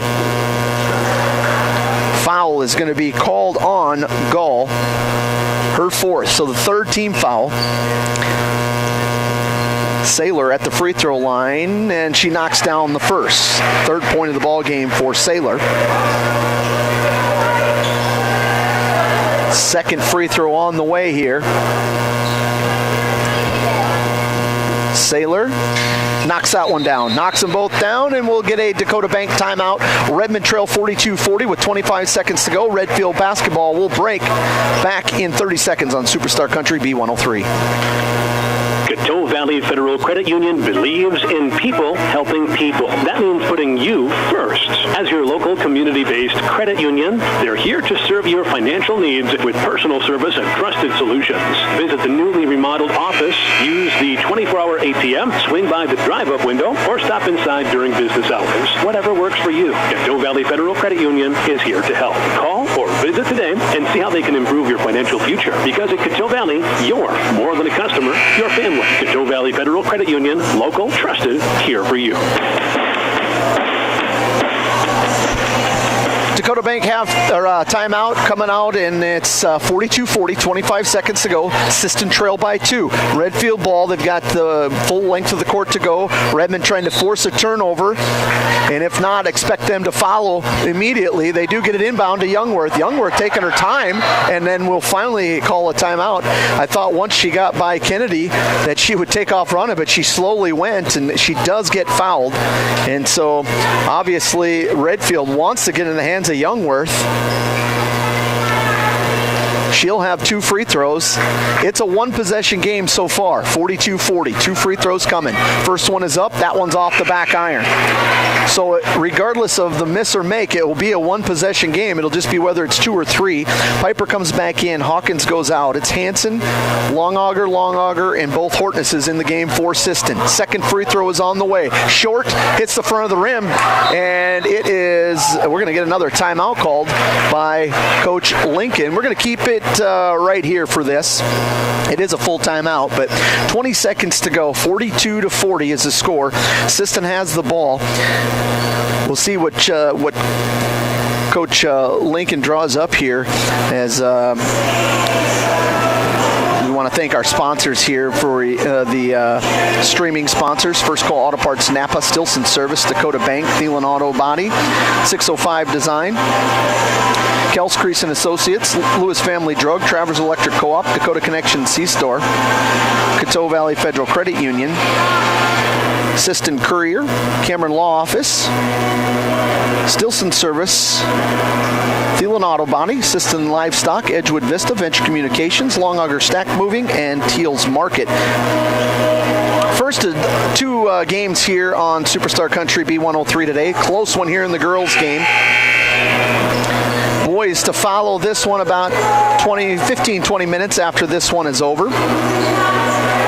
As the Sisseton girls come out here, they're going to have 3 all the way at the end of the floor. It looks like Kennedy, Saylor, and Piper will all be at one end. Both Hortnesses. Elliott will inbound. Harper will get it. They're going to go into what looks to be that 1-3-1 zone here, as Hortness has got the ball. Back over to Longauger. We're going to foul called. No, they don't foul. They get into the corner. Pass is tipped away. Harper was trying to get it to the left side, and the ball is going to be last touch. They're going to say out of bounds. So right now, they're going to get another timeout called by Coach Lincoln here. No? Yes. I could hear it. Last one. She called it many times. We're going to keep it right here again because, no, it is a full. We're still going to keep it here. So 8 seconds to go. 42-40. You can see right there, Redfield was trying to draw some fouls out there away, which is going to make the Redmen inbound the ball and take time off the clock as long as Sisseton is not in the active shooting, which they were not. So the game plan from Coach Gregg there is to try to make them. As you get under that 10-second mark, you have to be much more careful because if they were to be in the active shooting, that would put Sisseton at the free throw line with the chance to tie it up and or take the lead. So we'll see what Coach Lincoln draws up here at this timeout, as now as I mentioned, 3 fouls for Redfield. So will they try to foul instantly on the inbound to make sure that Sisseton has to inbound it again? We will find out. The C girls lost. The JV girls lost by just 1. Boys C team won, and the JV boys won today. A lot of basketball happening here in Redfield between here and the auxiliary gym. We'll have the boys action right after this one as 8.7 seconds to go. Elliott looking to inbound it to Harper. Harper back over to Elliott. Elliott, and we're going to get a foul called. So, as expected, they get a quick foul. Now there's 5 seconds on the clock. So the Redmen, whatever play they're going to run, they need to run it quickly. Inbound, over to Hansen, back over to Hortness. Hortness, back over to Harper. Harper with 1 second to go, and a foul is called. It is a foul called, and it's going to be on the ground. it was pretty obvious that there was a foul called. It grabbed a hold of her arm, and that will be the 5th foul. Harper Hortness has got a chance to tie things up. Time has expired. Now the girls are still all lined up on the line. Time has expired. Harper Hortness with 2 free throws. Actually, they put 0.4 seconds on the clock. 0.4. So Harper Hortness, first free throw is up, and that one's off the mark. So now, if you're Sisseton, and actually, they are going to call a timeout, and we're going to keep it here. So actually, Redfield calls a timeout. So now if you're the Redmen, you're going to try to miss this shot and get a tip in, because a made shot won't do you any good. So Harper's going to have to try to throw it up, easier said than done, and hit off the iron and get somebody to tip it in. What a ball game it's come down to. 42-40. 0.4 seconds on the clock. Harper Hortness is at the free throw line. She's got 1 left, but assuming she wants to try to clank this off the iron one way or the other, maybe off the back iron, to just try to get a tip in here. And that's all you can do with this, is you can get a tip in, and you got both long augers trying to tell her what to do, how to go. So do you do the high arcing one, or do you just tip it off the front? Piper, Sailor, giving her the recommendations. The weight of the world on Harper here with 0.4 seconds to go.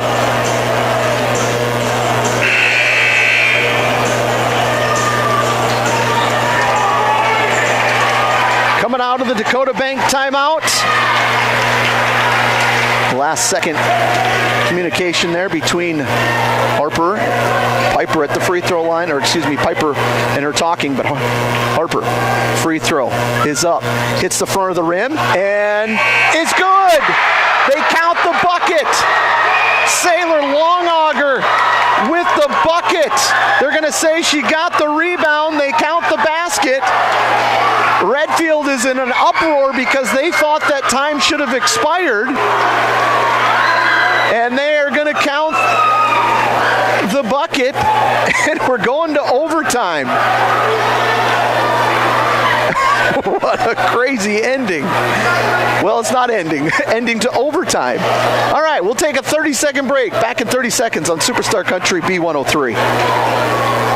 Need custom gear? Visit 605 Design and Apparel on Veterans Avenue. They specialize in unique logos and designs with direct transfers and embroidery on t-shirts, hoodies, caps, and have a great selection of Sisseton Redmond apparel in store. Whether it's for your business, school, sports team, family reunion, or party, they'll personalize it with a quick turnaround. For standout designs and speedy service, choose 605 Design and Apparel in Sisseton. Check them out on Facebook today.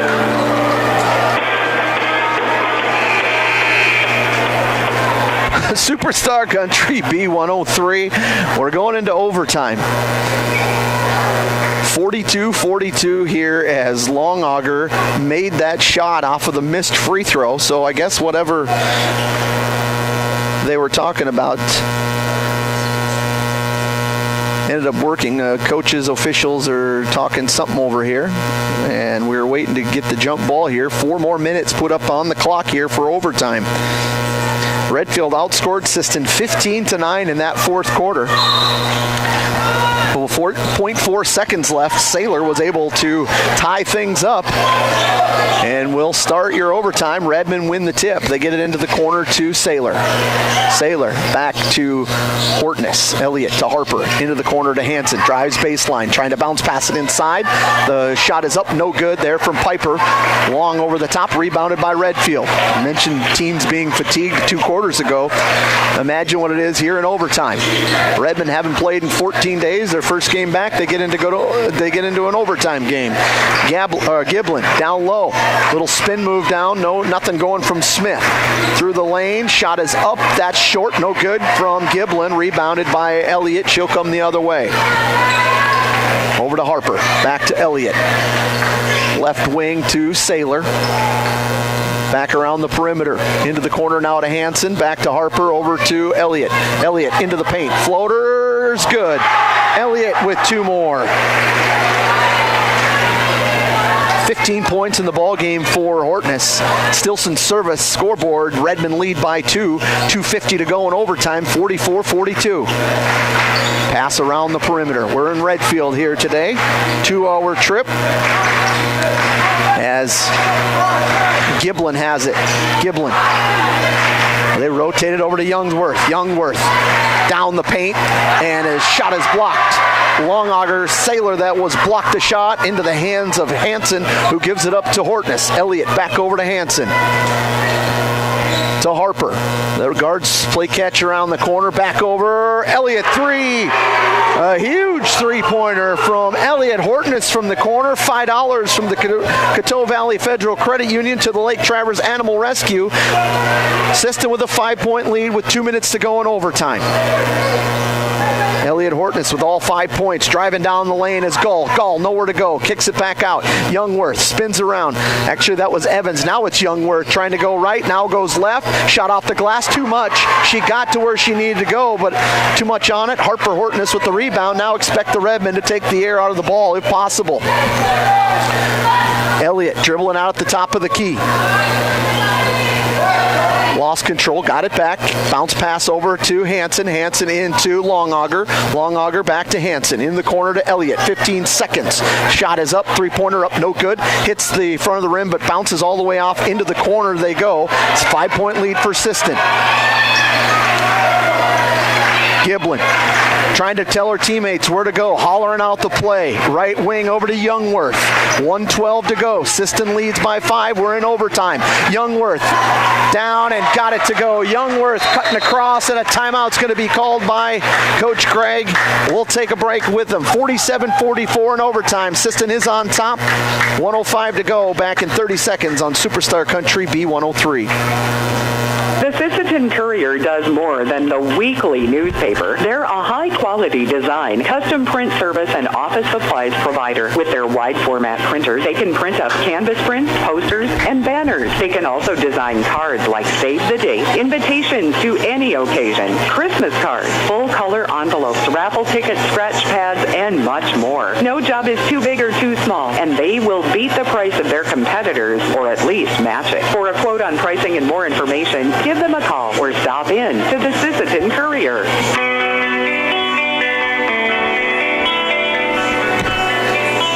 Superstar Country B103. We're on YouTube at B103 Radio KBWS. Josh Sticklin with you. 102.9 KBWS, Britain, Sisseton, and Webster as we are in overtime. 47-44. Sisseton with the lead. Elliott Hortness with all 5 points of the Redmen here in this overtime. We have 1:05 to go. As the Elliott will inbound to Harper here. 47-44. We'll see if they have to come out of the zone defense this time. Just a one-possession game. Sisseton, it's Elliott to Hansen. Back to Elliott. Tries to go baseline. Back out on top to Sailor. Over to Hansen. Left wing to Harper. Harper dribbling in, and a foul is going to be called. Harper Hortness headed to the free throw line as she drew the contact as she went baseline there. Foul is going to be called on Frericks, her 3rd. Harper's first free throw is no good. Second free throw on the way here. With 47 seconds to go is good, and that makes it a 2-possession ball game. 46 seconds to go. 4-point lead. 48-44. Sisseton on top. Up to Giblin. Top of the key. Hands it off into the hands of Gall. Trying to probably get into Youngworth's hand. You would have to assume she's got it. Youngworth looking down low. It's Smith and Youngworth. Nowhere to go. Now she's going to go baseline. Pulls it back. Little hesitation move and gets it to go. Little reverse layup. It's a 2-point game. Dribbling through traffic, and there's going to be a foul called. And Elliott Hortness will head back to the free throw line. So Redfield forced to foul after that.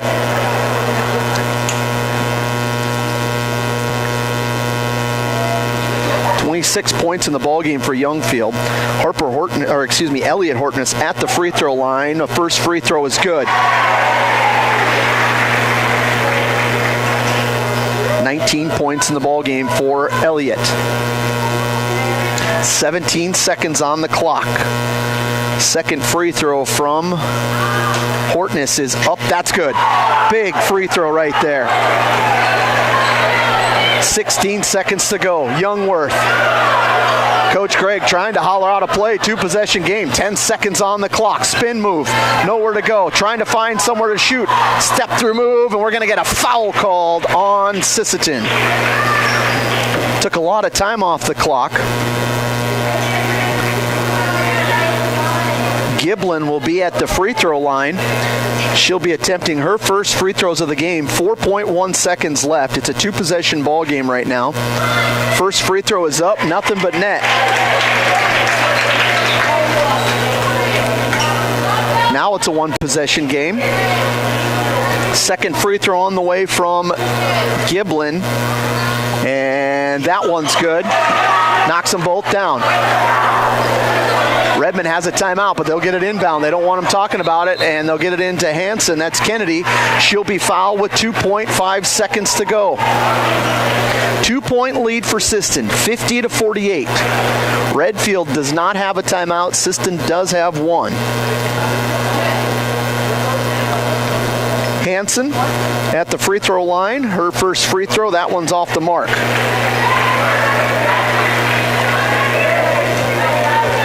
Your Sisseton just wanting to be smart here. Either you make the free throw, if not, just contest the shot, don't foul. So the free throw is grabbed, and we're going to get a jump ball called with 1.1 seconds left. And no timeout being called. They're just telling Sarah, telling them to pick it up at half court. Just can't afford a foul here. They get it into the hands, and that's going to be it. I don't think the shot would count if it did, and that's the end of regulation. Sisseton going to pull out a victory here in overtime, 50-48. What a game. We'll break, come back with your Feeling Auto Body postgame in just 3 minutes on Superstar Country B103. Cameron Law Office is a general practice law firm in Roberts County that has been providing legal services in northeastern South Dakota since 1931. Attorney Aaron Cameron is proud to support all Sisseton Redmond sports. Thank you for your dedication and hard work this year. Cameron Law is proud of all players, coaches, and parents of all teams. Good luck, Redmond, in your game tonight from Cameron Law in Sisseton. When winter hits, your vehicle needs to be ready. First Call Auto, your Napa Auto Parts stores in Sisseton, Webster, and Wheaton has everything you need for safe winter driving. From batteries, wiper blades, and ice melts to antifreeze, winter oil, heaters, and emergency kits, they've got you covered. Stop in today and let the experts at First Call Auto Parts Napa help you get your ride winter ready. First Call Auto Parts Napa in Sisseton, Webster, and Wheaton. Headed out on the road or to the big game?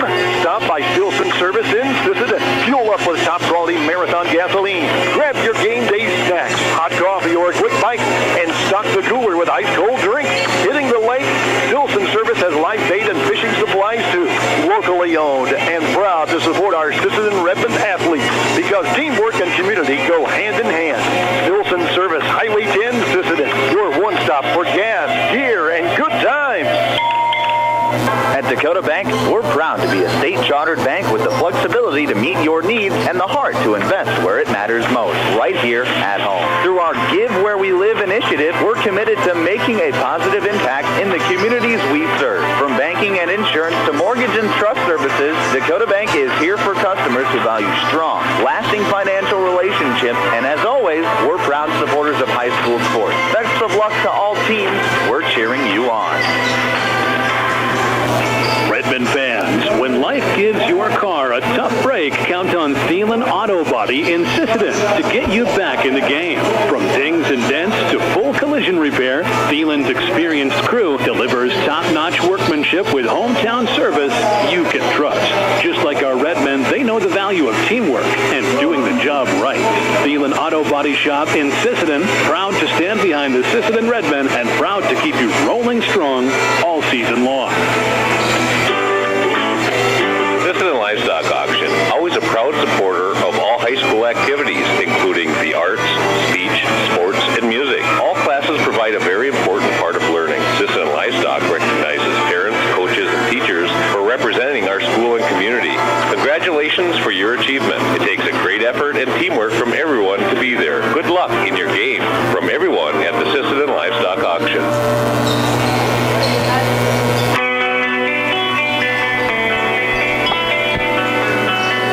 Superstar Country B103, Josh Sticklin wrapping things up with you here on the Thielen Auto Body postgame. What a finish we had here with the 50-48 win as Sisseton defeats Redfield in overtime. Crazy ending to the regulation as, in case you missed it, Harper Hortness was at the free throw line. She missed the front of the 1-and-1 with 0.4 seconds left, so only choice trailing by 2 was to knock it or try to hit the rim and have someone rebound it. That's exactly what happened. Hit the side of the rim. Sailor Longauger was able to grab it and put it back in with 0.4 seconds left to tie things up, which sent us into overtime where Elliot Hortness kind of took over. She had 7 of her 20 points in that overtime, including 2 for 2 from the free throw line, and the only other point coming from her sister Harper Hortness in that overtime. But what a contest what a big win for Sisseton to come back of not playing in 14 days, to come back and be able to battle back and get a win. What a huge W for the Sisseton girls team.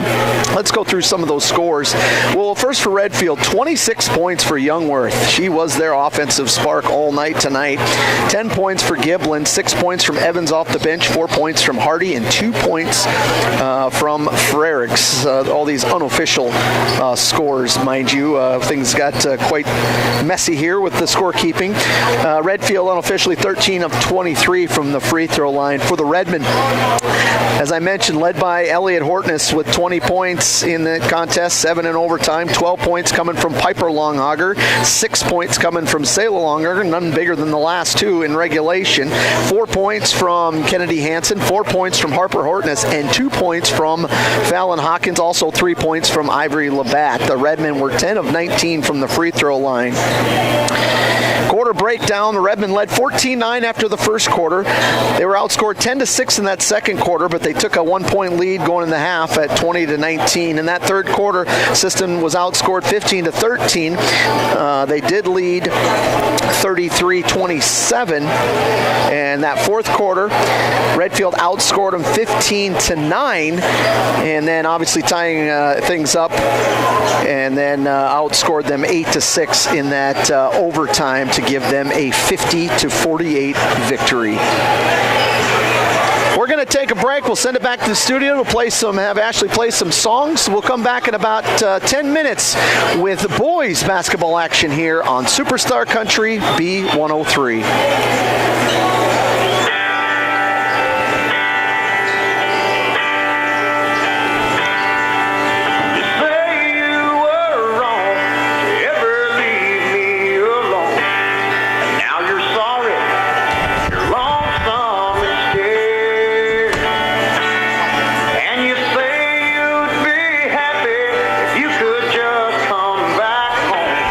Here's a quarter, call someone who cares.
Queen, how far does a goodbye go? New album out in April. Stick around for Bailey Zimmerman, Luke Combs. How about Alabama? We'll sing it together in Song of the South. And Lone Star, my front porch looking in. Hang on. Never have I ever called my sister from the finish line of my first marathon. Hello? You won't believe where I am. Are you running? Mile 26. I'm going to make it. Switch to T-Mobile's 55 Plus plan and get iPhone 16e with its advanced camera system on up. Plus, 2 lines for just $30 a line. Guys, I can't believe it. I knew you could do it, babe. That was amazing. Mom, how do you feel? I feel great. I can't feel my feet. Let's take a picture. And then you may carry me to the car. Share every stride, every mile, every memory on America's best network. Switch to T-Mobile's 55 Plus plan and get iPhone 16e on us and 2 lines for just $30 a line. With 24 monthly bill credits and 2 eligible 40 plus, such as 55 plus, for well-qualified customers with auto pay plus taxes, fees, and $35 device connection charge. Credits end in balance due if you pay off early or cancel. Contact us. Finance equipment 128 gigabytes, $599.99 required. Best mobile network in the U.S. based on analysis by Google and Speed Test Intelligence Data 1H 2025. Visit T-Mobile.com. Superstar Country B103. We're on YouTube at B103 Radio KBWS. Josh Sticklin with you. Live from Redfield, we just had an exciting thriller with the girls' overtime victory 50-48 over the Sisseton Lady Redmen over the Redfield girls. Now it's boys action coming your way as we get you set here for the boys game right here on First Call Auto Parts Napa pregame. Sisseton boys come into tonight's game 6-3 on the season. They do have a 4-game winning streak going and looking to try to keep it going here against a 1-7 Redfield team. Redmond with their 4 victories over Tri-State, Waubay Summit, Aberdeen Roncalli, and Flandreau Indians. Supposed to play Webster on Thursday, and much like most of the state, those games were postponed. Waiting to hear on when those games will be. Doubleheader actually supposed to be played, but nonetheless, so 4-game winning streak as they head into Redfield tonight. For Redfield, 1-7, their win coming against Langford earlier in the year, 63-56. They last played on Tuesday, January 20th. They lost to Mount Vernon Plankington 61-51. Let's jump into your 605 design starting lineups. First for the Redfield Pheasants. They'll start like this. At a guard, a 6'1 junior Jackson Rood. At another guard, a 6-foot sophomore Austin Snell. At guard, a 6'2 sophomore Isaac Bannister. At guard, a 6-foot junior Micah Zastro. And at guard, a 5'11 senior Eloy Carnicero. Coming off the bench for the Pheasants will be Alexander Schottenkirk, Derek Bogart, Grady Holscher, Tate Newharth, Keegan Hansen, Eli England, Jackson Metzinger, Sylvan Harden, and Emmanuel Jordan. Assistant coaches are Cole DeSpigler, and head coach is Jake Phillips. For the Redmen, they'll start like this. At a guard, a 5'10 junior Levi Nelson. At another guard, a 5'9 senior Carter Sticklin. At guard, a 6-foot junior Josh Janelle. At guard, a 6'1 sophomore Brett Hansen. And at forward, a 6'3 sophomore Derek Flute.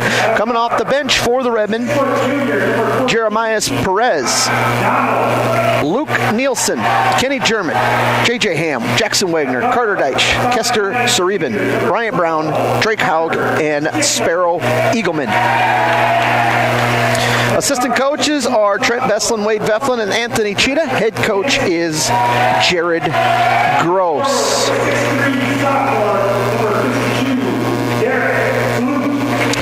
Tonight's game is made even more exciting thanks to Coteau Valley Federal Credit Union in Sisseton. For every 3-point shot made by either team, Coteau Valley Federal Credit Union will donate $5 to the Country Tractor Run. It's a fantastic way to support local sports while enjoying tonight's action on the court.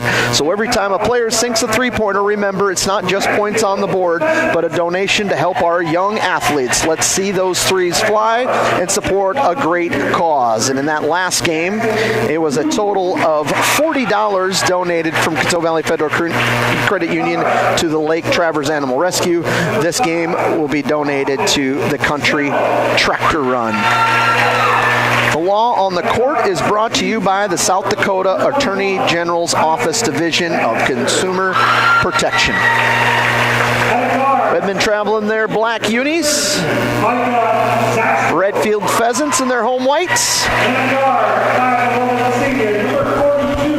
You're listening to the First Call Auto Parts Napa pregame right here on Superstar Country B103. You can catch us on the 605 app, BigStoneRadio.com, and also on YouTube at B103 Radio KBWS.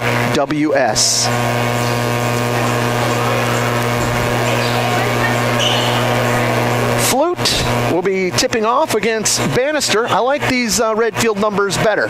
These ones are a blue number. The girls had yellow. It was tough for me to identify a couple of them, but here it's up and controlled by the Redmen. Sticklin will bring it up here. We'll see what kind of defense as they identify. It looks like a man-to-man defense so far to start things here. They will. I think Redfield will play a little bit of everything, both zone and man-to-man. They'll throw some different things. Derek Fluke going to fire a long three up, and he nails it just like that. It's a $5 bill from Coteau Valley Federal Credit Union to the Country Tractor Run. Ball out on there by Carnicero. Little shot is up. That one's up no good inside there. Rebounded by Nelson. Nelson will push things to the other end. Nelson, right side, Hansen. Hansen looking down low at Flute. Trying to get the angle. Doesn't like it. Nelson going to dribble down the lane. Back over to Donnell. Donnell, his floater is no good, but he is fouled, and he'll head to the free throw line for a pair. First foul of the game. That one's going to go on Rude.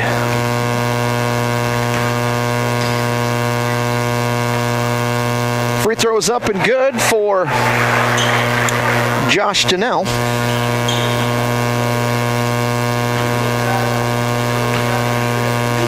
Second free throw is good. Knocks them both down. It's an early 5-0 lead for Sisseton on your Stilson service scoreboard. 7:08 to go here in the first quarter. Ball is being brought down by Carnicero. Now they rotate it over to that left wing to Zastro. Zastro going into the hands of Rude. Rude trying to dribble down into the paint. Stops, nowhere to go. Little turnaround. Jumper's up and good. That's a pretty tough shot for Rude. A little fadeaway, and he gets it to go for two. 5-2. Sticklin with the ball, top of the key. Man-to-man defense. Sticklin hauling out the play. Back over to Flute. Flute back over to Donnell. Donnell into the corner to Sticklin.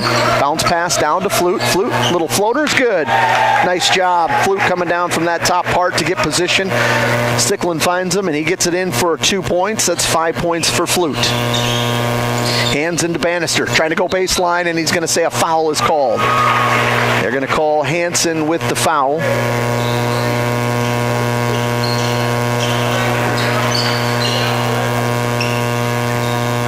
First foul here for Sisseton. Inbound comes out to Rude. Back out on top, looking around the perimeter here to pass is Zastro. Now back into the hands of Carnicero. Carnicero guarded by Donnell, dribbling through, and going to be a jump ball. It's going to be one of two things, a jump ball or a travel. Jump ball it is. It goes to Redfield. 6:05 to go in the first quarter. 7-2 is your score. Sisseton on top. Redfield with the basketball. Trying to go down and passes a little bit behind into the corner. Rude comes up with it. He's trying to skip it all the way across. Goes in and out of the hands of a player of Carnicero, but gets it back. Rebounded in a little drive down the middle. Kicked out to the corner. Now a three-point shot is up. That one's no good. Tipped out of there. We're going to get a foul called. That's going to go against Snell. Going to come flying in, trying to tip it back. So it'll be a foul on Snell. His first, team second.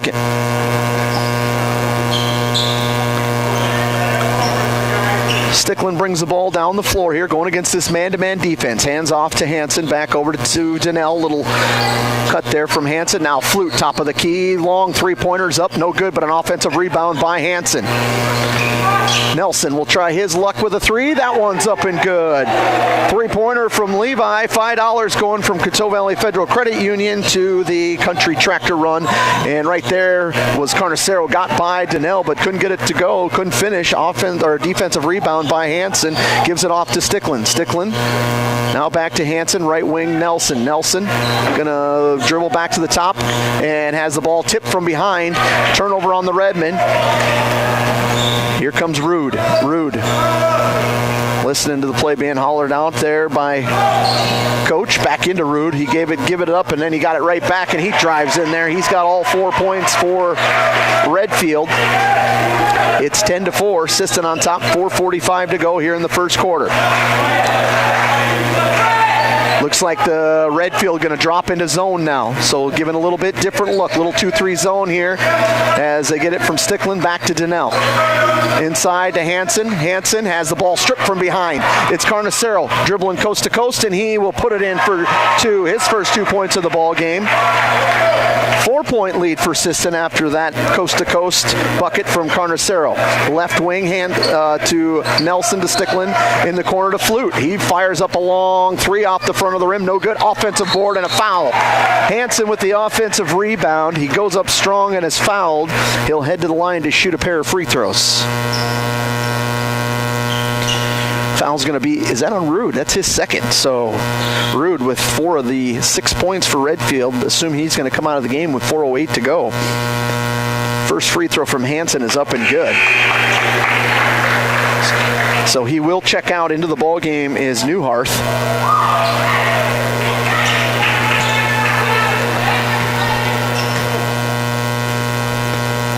Hansen's free throw is good. Brett knocks them both down. It's a 6-point lead for Sisseton. Carnicero brings the ball down the floor here for Redfield. Right side pass over to Newharth. Newharth bounce pass is a little bit high, but got into the hands of Snell. Skip pass, and it's going to be a turnover on Redfield. Tried to skip it into the corner and was too high. 3:52 to go here in the first quarter. 12-6. Sisseton on top on your Stilson service scoreboard. Going against the zone defense here. They get it over to Donnell. Back in the corner to Flute. Donnell skip pass to Nelson. Back to Stickland. Stickland will fire up a three. That's good. 3-pointer and a $5 bill from Coteau Valley Federal Credit Union to Country Tractor Run. $15 total here from the Redmen tonight. The shot was blocked from behind by Flute. They're going to call a foul. No, they're going to say on the ground, not in the act of shooting. So see who the foul is on. And now I'm confused as well, as I'm sure Coach is for Redfield. Hold on, what's going on? They're trying to get a ball inbound. So a foul was called. I would assume it's either in the air shooting or not at all. But they call it, and they do call it on Flute. So interesting. Ball is inbounded out there. Hansen hit the floor, but able to get back up. They dish it off to Carnicero. Carnicero going down the lane. His shot is up, no good. Rebounded inside there by Donnell. 3:13 to go. Kicking into the corner. Levi. Back out to Stickland. Stickland back to Levi Nelson. Nelson dribbles back over to Stickland. Little pass fake going into that 2-3 zone. Bounce pass into Nelson. Nelson dribbling through traffic. Floaters up. Off the mark. Rebounded in there. Cleared out by Snell. 4 white jerseys in there that time for Redfield rebounding. Carnicero, top of the key. Nice little bounce pass down low. He lost control of it. Stickland comes up with it. He's trying to dribble down into Donnell. His stops his little floaters up and good. Nice job by Donnell. He kept his body control without traveling there to put it in for 2 more, and a timeout is called. No, they're going to say a turnover. He must have stepped over the line. Thought maybe a timeout was called, but Carnicero stepped over the line there, inbounding. Nelson's going to get a breather. Bryant Brown into the ball game for the first time tonight. Redmen with the basketball under their own hoop. 2:35 to go in the first. It's 17-6. Sisseton on top. Hansen inbounding the ball. Gets it down low to Flute. Can't finish. Got his own offensive rebound. Now he's going to fire up again, and a travel's called. So Flute misses the bunny. Then he gets his own rebound, goes out and tries to shoot the three, but travels with it. It'll be a turnover on the Redmen, their second.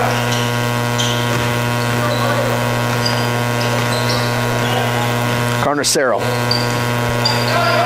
being guarded by Denelter. Picked up his dribble. Now he got to get it in the hands of Bannister. Bannister back over to Newhart. Newhart into the corner, back to Carnicero. Carnicero looking to try to get back to the middle. Crosses over. Now he's still dribbling. Top of the key. Slowly dribbling back out. He does hand off, but gets it back. Carnicero with the ball. Back over to, gets by Donnell's first step. Little help side defense from Brett. And offensive rebound on the backside is put back up and in that time by Bannister.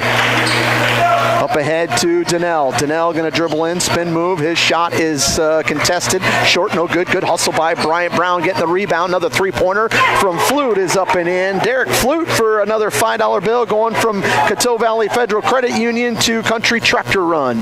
20-8 up on your Stilson service scoreboard. Sisseton leads with 1:32 to go in the first. A steal by Flute. Flute trying to go coast to coast up off the glass. A little too hard. Stickland was there for the rebound. He comes back out. Now he'll fire up a three. That's off the mark to the left. Got an offensive rebound by Flute. Credit him for sticking in there, getting an offensive board and the putback. 10 points in the ball game for him. 22 for the Redmen, 8 for Redfield. 1:12 to go. Carnicero back left wing into Newharth. Newharth guarded by Stickland. Newharth getting into the paint. Kicks it back out to Bannister. Guarded by Hansen. Hansen cuts him off baseline. Now they'll get it. Carnicero cutting through the lane and puts it up for two. Carnicero, good little pass there. A little give and go as they found him for 2 points. 22-10 is your score. Donnell dribbles in. Shot hits the side of the rim off the glass, and now Carnicero looking to push. Carnicero out on that left wing. Little crossover move. Now he tries to pass it down low, wants to get it back. He does. Carnicero into the paint, dribbles off, puts it up off the glass, and is good. He's got a quick first step. That's 6 points in the ball game for him. Up ahead, Donnell. 24 seconds to go. Back over to Donnell. Redmond with a 10-point lead. Hansen's three-pointers, no good. Rebounded in there by Redfield. Carnicero. Inside, they dish it to 30. And Zastro up ahead. 3 seconds to go. Flute's half-court shot is no good, and they're just going to call that. It hit the out-of-bounds about as the buzzer was going off. 22-12. Sisseton on top after 1 quarter of play. We'll break back in 1 minute on Superstar Country B103. Inheritance, romance, and investment scams continue to plague South Dakotans with high dollar amount losses. They prey on vulnerable adults and swindle consumers out of their funds. Scammers befriend the victim, making it difficult for them to see the reality of what's happening. If you have a loved one susceptible to this type of scam, sit down and talk with them about these issues before it happens to them. If you or a loved one have been scammed in this manner, please reach out to the South Dakota Office of Attorney General's Consumer Protection Division at 800-300-1986. Text scams continue to rise, and victims who have lost money to these scams continues to increase. Consumers cannot rely on a text message to be truthful. If you receive a message regarding a fine for missing jury duty or utilities being shut off for non-payment, toll road fines, or you've won a sweepstakes, these are scams designed with an urgency and the need to send money now. Do not respond to these texts, and you should contact Consumer Protection at 800-300-1986. That's 800-300-1986 for the South Dakota Office of Attorney General's Consumer Protection Division. Superstar Country B103. We're on YouTube at B103 Radio KBWS. We want to thank our streaming sponsor, Investment Centers of America, Sisseton Livestock, Edgewood Vista, SWO Health and Fitness, and Coteau Valley Federal Credit Union. Sisseton with the basketball in the lead here as we start the second quarter. The pass was tipped away. Carnicero getting in the passing lane, and he puts it in for two. Kind of a lazy pass from Flute to Stickland, and Carnicero puts in his 8th point of the ball game. 8-point lead here is Nelson to Stickland. Now to Flute. Flute will fire up another three. That's off the back iron. No good. Fighting for it was Nelson. Now coming up with it is Hansen. Tipped over. Stickland back to Nelson. He's going to dribble in, pull it back out here. Carnicero will get a reach in there, but it's Nelson who spins around and gets to the basket. Nice job by Levi. Carnicero really getting in the passing lane there, trying to force him to go to his left. He did. He spun in and got 2 points. That's his 5th point of the ball game for Levi Nelson. Redmond lead back to 10 with 7:10 to go in the second quarter. Rude back into the ball game. They kick it, tried to go baseline, kick it out. It ends up being tipped around. Stickland's coming the other way with it. He has some numbers. Now into the corner to Flute. Fires up another three. That's good. Derek Flute with his third three of the ball game. That's another $5 donation from Coteau Valley Federal Credit Union to the Country Tractor Run. A whistle called here. I'm not sure what the whistle was. I glanced down to put a score in, and a whistle was blown after the ball was inbounded. They get some substitutions. Brown and Hansen come out. Donnell is back in. Carter Deitch into the ball game for the first time tonight for the Redmen. Carnicero, little hesitation move. Now kicks it out to the corner to Rude. Rude playing with those two fouls, and going to call a foul there as Donnell reached in and got him tied up. They'll say he fouled him on the arm. It'll be his first. 6:38 to go here in the second quarter on your Stilson Service scoreboard. 27-14 Sisseton lead, Redfield basketball. They get it inbounded to Bannister. Out on top to Zastro, back to Bannister. Get into the hands. Carnicero's kind of been the player to watch here as he tries to dribble, penetrate, and kick it out, or he's got a quick enough first step. He's been getting to the rack. Down low they go with Snell. Now kick it out. Zastro three-pointers up. That's no good. Rebounded by Deitch. Handed it off to Nelson. Nelson will bring the ball down the floor here for the Redmen. Nelson back over to Stickland, to Nelson. Back out, and Zastro is getting in that passing lane. The Redmen need to be careful with that pass. That little backdoor cut is going to be open there as Zastro comes flying out.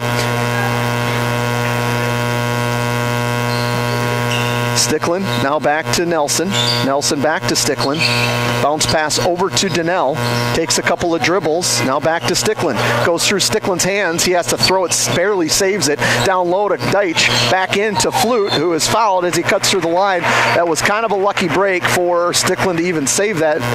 And I'm sure Coach Gross going to talk a little bit with the guards, both Nelson and Stickland, to attack that a little bit more and make better passes because they're just kind of standing out there passing around the perimeter. Flute's going to head to the free throw line here for a pair. His first free throws of the game. 13 points he's got of the Sisseton 27. He comes up short on the first free throw. That foul was called on Carnicero. It was his first. Second free throw on the way here from Flute is up. That one's good. 28-14, Sisseton on top, 5:50 to go in the second quarter on your Stilson Service scoreboard. Carnicero bringing it across, gets it into Zastro. Bounce pass down low to Rude. Rude, little step back. Now he's getting into the paint. His little floater is up short. That one rebounded by Stickland. Over to Nelson. Nelson up ahead to Stickland. Into the corner to Flute. Left wide open. Hits the front of the rim. No good. Rebounded by Deitch. That's an offensive rebound by Carter, but Deitch is tied up in there. There's going to be a jump ball. It'll go to the Pheasants. Substitution coming into the ball game. Bryant Brown will check back in here for Sisseton. Flute is going to check out.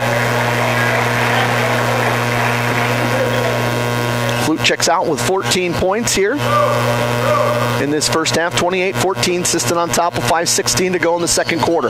Carnicero guarded out there by Donnell. Left side, they get it over to Bannister. Bannister guarded by Nelson. Bannister going to get a screen from Zastro up top. Now he dishes it back to Carnicero. Carnicero, little jab step, trying to get to the middle. Pull back, fadeaway, jumpers up and good. That's as tough as they get right there. Donnell had a hand in his face, but that's just a tough offensive play there. Donnell back to Stickland, over to Nelson. Nelson back to Stickland. He's going to fire up a three off the back iron. Rebounded, no good. Rebounded by Rude. Rude back over to Carnicero. Carnicero dribbling out the top of the key. Pointing his finger out, trying to set up his teammate back into Rude on the left wing. Rude waiting to get a screen from Zastro, and he does. Now Rude getting to the middle, almost traveled, got it into the hands of Snell, who kicks it back out to Rude. Three-pointer long, no good, but rebounded. Offensive board and the putback by 30. Zastro sticks with it and gets another one. got another offensive rebound, and now a turnover. Stickland trying to throw it ahead. Carnicero standing right there, and now we're going to get a three-point play. No, just about there. Snell got it, and that was just a bad turnover. Stickland trying to throw it ahead, and Carnicero is just licking his chops. He's been doing that like a safety. Standing back there, either getting in the passing lane, and that time was able to find his teammate, Snell. He'll shoot a pair. First free throw from Snell is no good. Hansen's going to check in for Stickland here with 4:03 to go in the second quarter. 28-18, Sisseton on top. Snell's second free throw coming.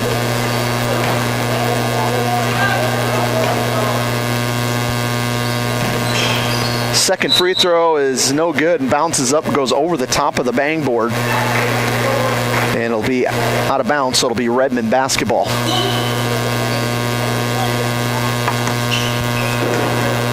Four minutes to go up on your Sisseton service scoreboard in this second quarter, 28-18. Sisseton on top. Donnell, three-pointers, long, rebound in there by Bannister. Quickly up ahead, Carnicero lost control, but somehow regains it and puts it up and in. 12 points for Carnicero. He lost control of it and just great body control, and he puts this lead back to 8. He cuts it down to 8, I should say. The jumper from Donnell's no good. Nelson back over to Brown. Bryant Brown, three-pointer's good. Bryant Brown chipping in for 3, and that's a $5 bill from Coteau Valley Federal Credit Union, donated to the Country Tractor Run. Redmond pushed that lead back up to 11. 3:16 to go. Foul's going to be called on Deitch. Carter come out and picks up the foul. He'll come out of the ball game. Flute will come back in. Deitch picks up his first foul. Team's third in this second quarter. Inbound comes to Rude. Guarded out there by Nelson. Rude, assume he's going to find Carnicero. He is the offense so far. It's left side Bannister. Bannister looking down low for Carnicero. Carnicero with a little pass fake, spin, jumper. His shot is partially blocked. He wants a foul. Redmond coming the other way. Donnell right there with a hand in his face. Nelson back over to Donnell. Into the corner to Flute. Flute going to travel. No, he steps on the baseline. Unforced error there by the Redmond. Third turnover of the ball game for Sisseton. 2:42 to go in the second quarter. Up 11. Rude inbounding the ball to Carnicero, who will bring it down the floor here, guarded by Donnell. Getting a screen out on top. Now he's going to try a little step back three. That one's no good. Rebounded by Flute. He'll hand it off over to Nelson. Back to Hansen. Donnell kicks it back out. Kind of lost his footing. Was able to throw it back out to Hansen. And we're going to get a timeout. They're just checking to see if Donnell was okay after he hit that floor. So Donnell says he is okay. So the Redmond will just re-inbound it here. 2:18 to go here in the first half. 31-20 on your Sisseton service scoreboard. Sisseton on top. Going against that 2-3 zone here. Nelson bounce passes it in to Hansen. Skips it over to Donnell. Down low. Tried to get it to Flute, but it's picked off. Another turnover on the Redmond. Donnell trying to find Flute down there, but stepping right in front of it. I believe that was Bannister.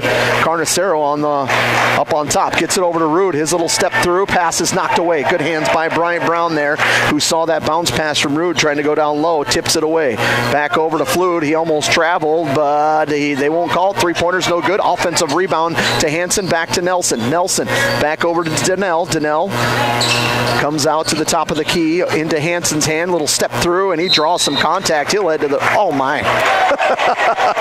They're going to call a jump ball. Oh, a lot of contact there for a jump ball.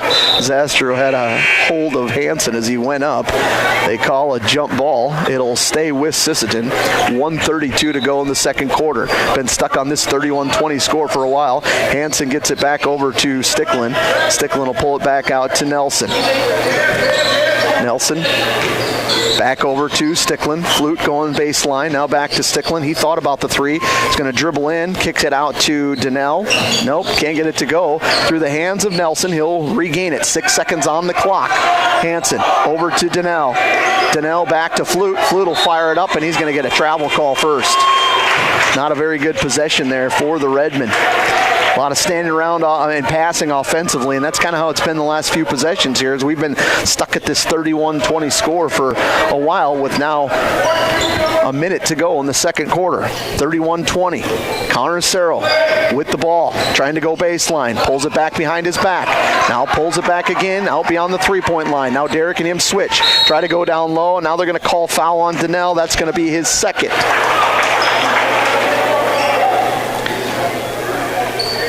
52 seconds to go here. Deitch is going to come back into the ball game.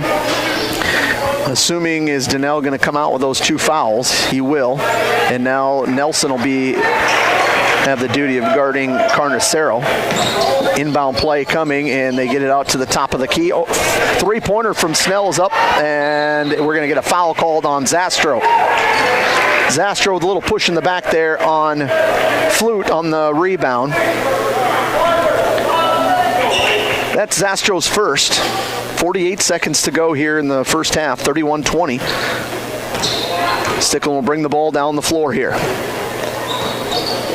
Bounce pass to Hansen. Back up on top to Stickland, into Flute. Flute has Carnicero steals it from behind. Little hesitation. Floater is up and good. Carnicero making it happen. He is the offense. 27 seconds to go. Redmond got it inside finally to Flute, but has it stripped away from behind. 31-22. Nice little pass inside there, and Levi Nelson gets it to go for two. 7 points in the ball game for him. Redmond extended back to 7. Rude with a floater down the lane. High off the glass is no good. Fighting for it, and it is going to be, I think it was last touched off of Hansen. Both Stickland and Snell were both flying out of bounds for it. It came back towards Hansen's foot or leg and goes out of bounds. 3 seconds to go. And checking in is going to be Grady Holscher.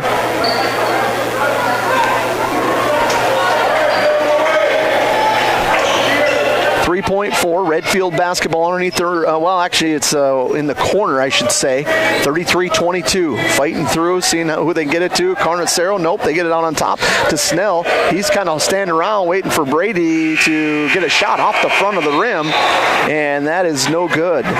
Redmond are going to go to the locker room here at the half, up 33-22. We'll break back in 1 minute, 3 minutes, back in 3 minutes, Ashley, on Superstar Country B103. Teamwork makes all the difference on the field and in your financial future.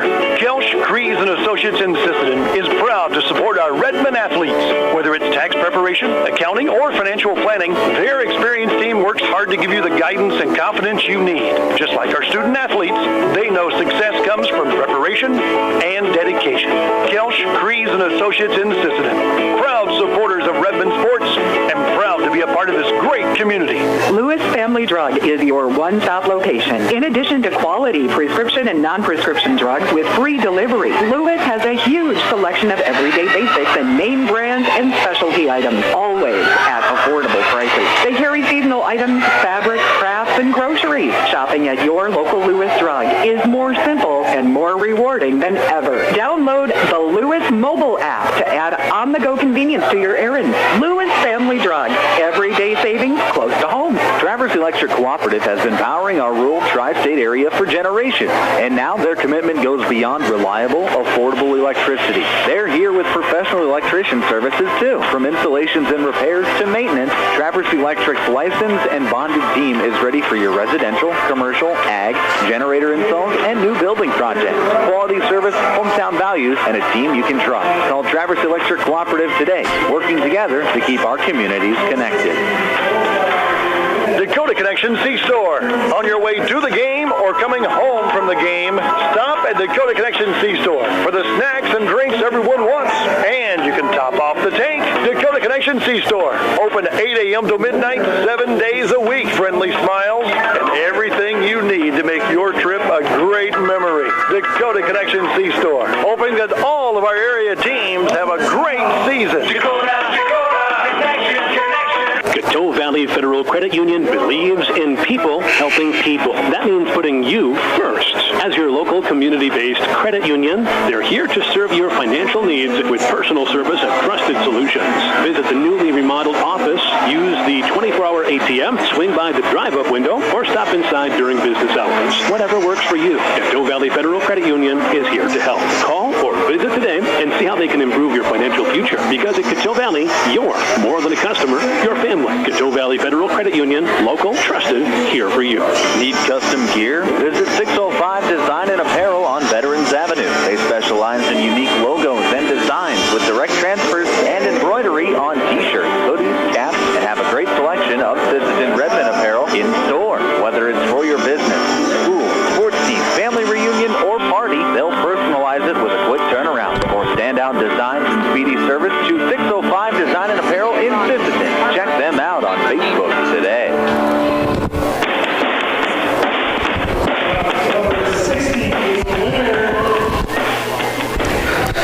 Superstar Country B103. We're on YouTube at B103 Radio, KBWS.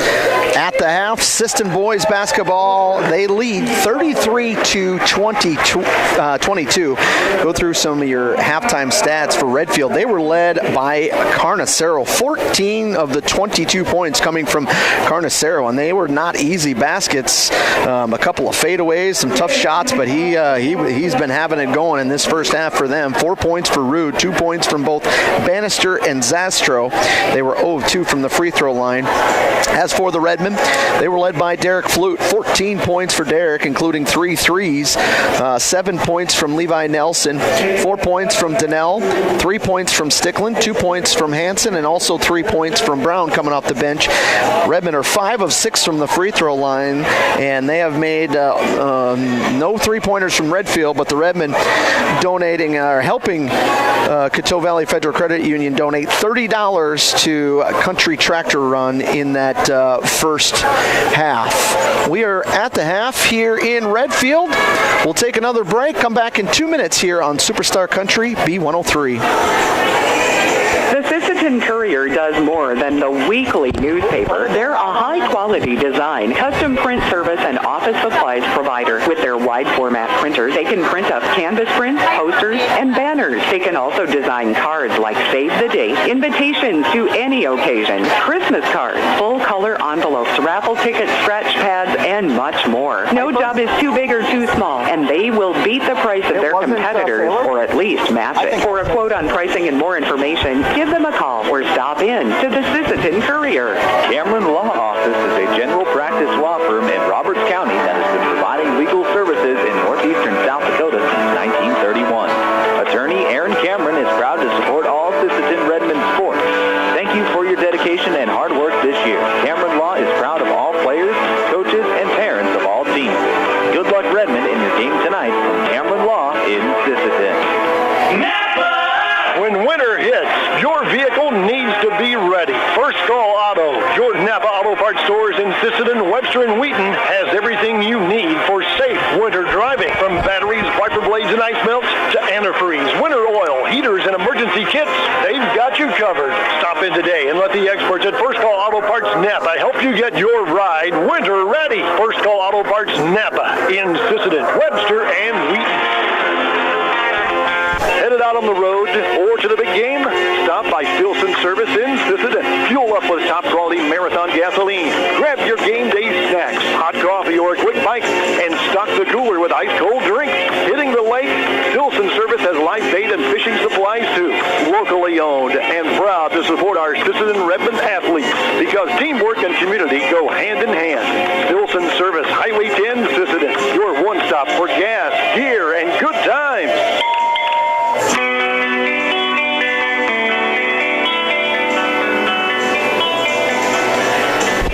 Superstar Country B103, 33-22 here at the half. And Redmond boys up on top. Sisseton girls in overtime, and I've got to correct myself because I said it wrong 28 times.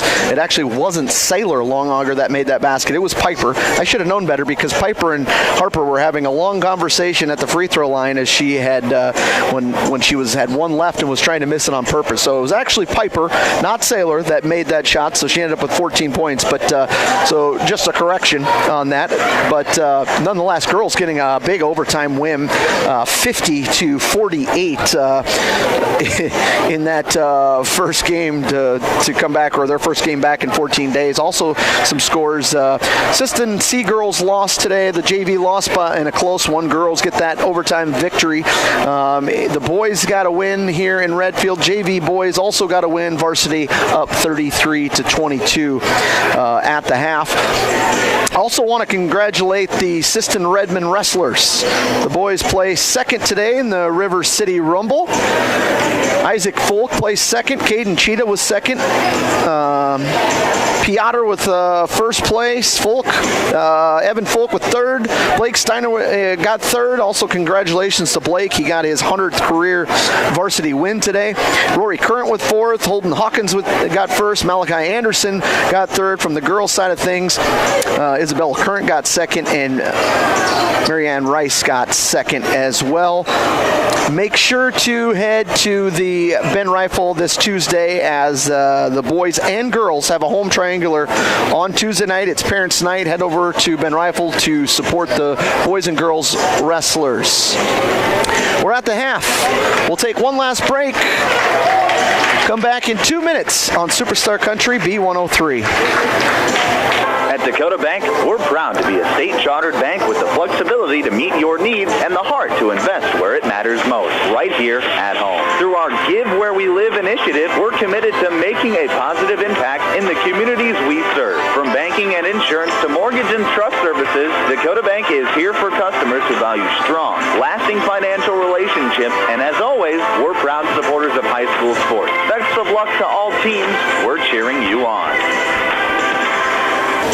Redmond fans, when life gives your car a tough break, count on Thielen Auto Body in Sisseton to get you back in the game. From dings and dents to full collision repair, Thielen's experienced crew delivers top-notch workmanship with hometown service you can trust.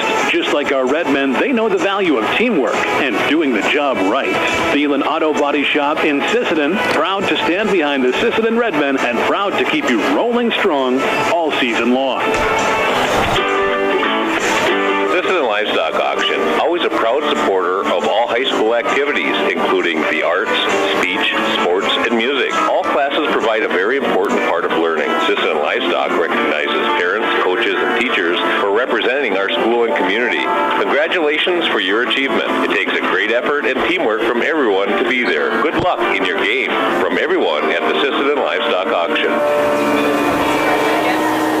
Edgewood Vista in Sisseton provides complete living and care solutions for seniors and does their best to make sure each resident can keep and sustain a healthy and fulfilling life with their stay. Residents have as much independence as they want and as little or as much care as they need. Edgewood Vista is an assisted living community that feels like home, providing the help you need when you need it. Edgewood Vista in Sisseton, where home and health care meet.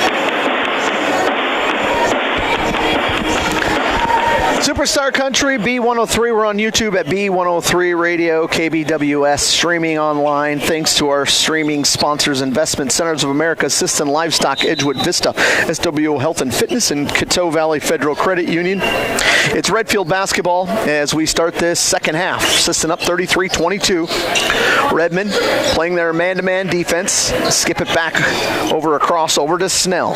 Carnicero. And it is stolen by Nelson. Nice job of reading it by Nelson. His shot is up. No good. Rebounded by Josh Donnell, and a foul is going to be called as Donnell hits the floor. Good job by Levi Nelson there. He came out and jumped that. In that first half, Carnicero would do that little pullback and was able to get a steal. Couldn't quite get the finish, but Donnell is there for the offensive rebound and the putback, and the foul is going to go on Zastro. That'll be his second.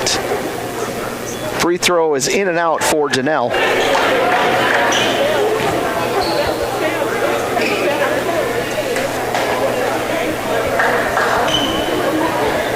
Second free throw on the way from Donnell. Hits the front, rolls around, and gets it to go. 12-point lead for Sisseton. Carnicero coming down the floor. 14 first half points for him. Back over to Rude. Rude to Carnicero. Carnicero in the paint, dribbling through. Now he'll bounce pass out to the corner. Little crossover by Bannister. Three-pointer from Zastro off the mark, rebounded by Donnell. Over to Nelson, who will bring it down the floor for the Redmen with 7:15 to go in the third. Left side to Hansen. Hansen over to Stickland. Man-to-man defense here by Redfield. Pheasants kind of mixed it up a little bit in that first half. They started man-to-man, and then they dropped into a zone. Now they'll hand it off over to Hansen into Flute. Flute tried to get it over to Hansen, kicks it over to Stickland. Stickland dribbles in, pass out to Donnell, now to Hansen or to Nelson. Little floaters up and good. Nelson dribbling down the lane there. Good cuts, a couple of good cuts by players there, and Nelson able to knock down the floater for 9.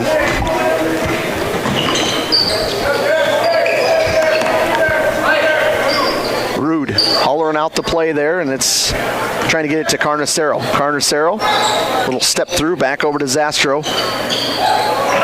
Pulls it back. Carnicero lost it. Now he'll pull it back out. Reset. Tries to go right.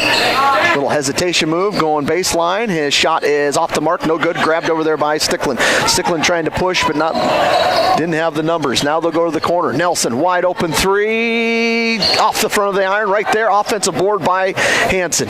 Good offensive board by Brett. Tried to go back up. Had the ball knocked away, but regained control.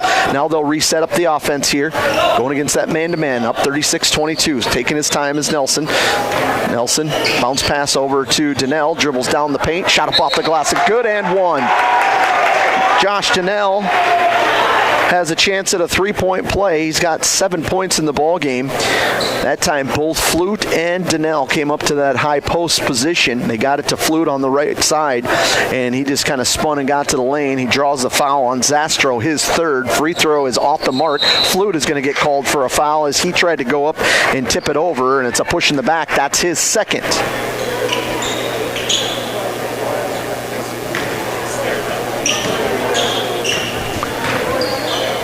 Carnicero coming down the floor here. Back over to Rude on the right-hand side, right wing. Trying to set up a screen there from Zastro. Now Rude looking to go baseline. Has his pass tipped away. Brett Hansen stepping right in front of it. And almost a foul there. Nelson able to come away with it. Nelson looking to get it in the middle to Stickland, up ahead to Donnell. Donnell, little hesitation move. Goes up strong off the glass and is good. Nice job by Donnell. Bannister went to swat at it, missed everything. Donnell calmly puts it off the glass. They'll reset it here as the Redmen lead 40-22. 5:11 to go in the third quarter on your Stilson service scoreboard. Carnicero, and we're going to get a foul called.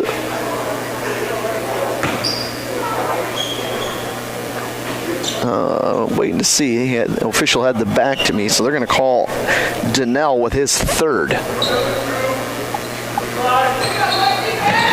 Out to the top, and it's going to be a turnover. They were trying to get it into Snell on the inbound, and we're going to get a timeout called by Redfield. It's a Dakota Bank timeout. We'll break back in 1 minute on Superstar Country B103.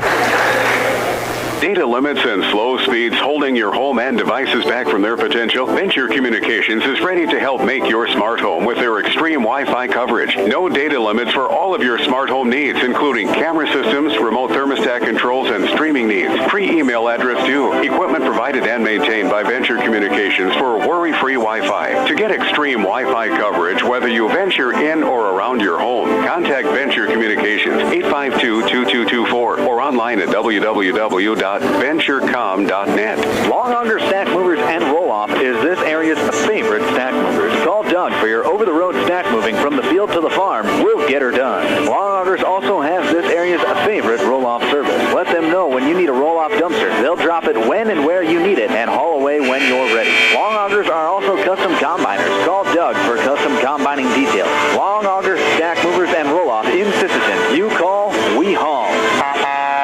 Call 698-4842. Good luck, Redmen, from Long Auger Stack Movers and Roll-Off. Redfield coming out of their Dakota Bank timeout with 5:06 to go in the third quarter. Sisseton on top, 40-22. Sisseton inbounding the ball here, and now the Redfield will go back to that zone defense here as they come out of that timeout. Nelson on that right wing. Back over to Sticklin on the left wing, into the corner to Donnell. Donnell looking for Flute, cutting down the lane, back to Sticklin, to Hansen, to Nelson. Bounce pass in the corner to Donnell. Redmond had a little struggle with it right there at the free throw line. Hansen had a good look, can't get it to go. Rebound him from Zastro, down to Rude, and up we go with the Pheasants. Carnicero with the ball. Into the corner. Bannister back over to Snell. Back to Bannister. Up on top to Rude. Rude going to get a screen at the top of the key. He'll try to go baseline, and he'll do a little reverse layup and gets it to go. Rude with 6 points in the ball game. Three-pointer from Flute is up. No good. Offensive rebound by Brett. Down low into Flute again. Flute up off the glass. First one won't go. Second one won't go. And the third one, he's going to get a foul called.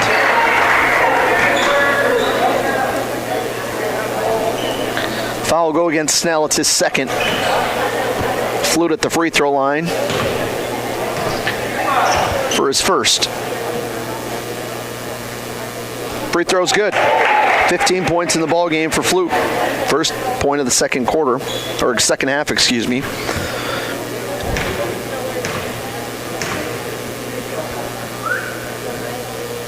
Second free throw is also good.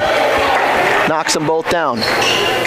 42-24 on your Stilson service scoreboard. System with the lead. 3 minutes, 58 seconds to go, and we're going to get a whistle called at the other end with a foul on. Okay, well, there's a technical foul on the coach, so I thought maybe there was a foul instead, but the coach must have said something instead. So there was no foul, but a technical foul is going to be called on Coach Phillips. So Brett Hansen will head to the free throw line. Free throw is up and good from Brett.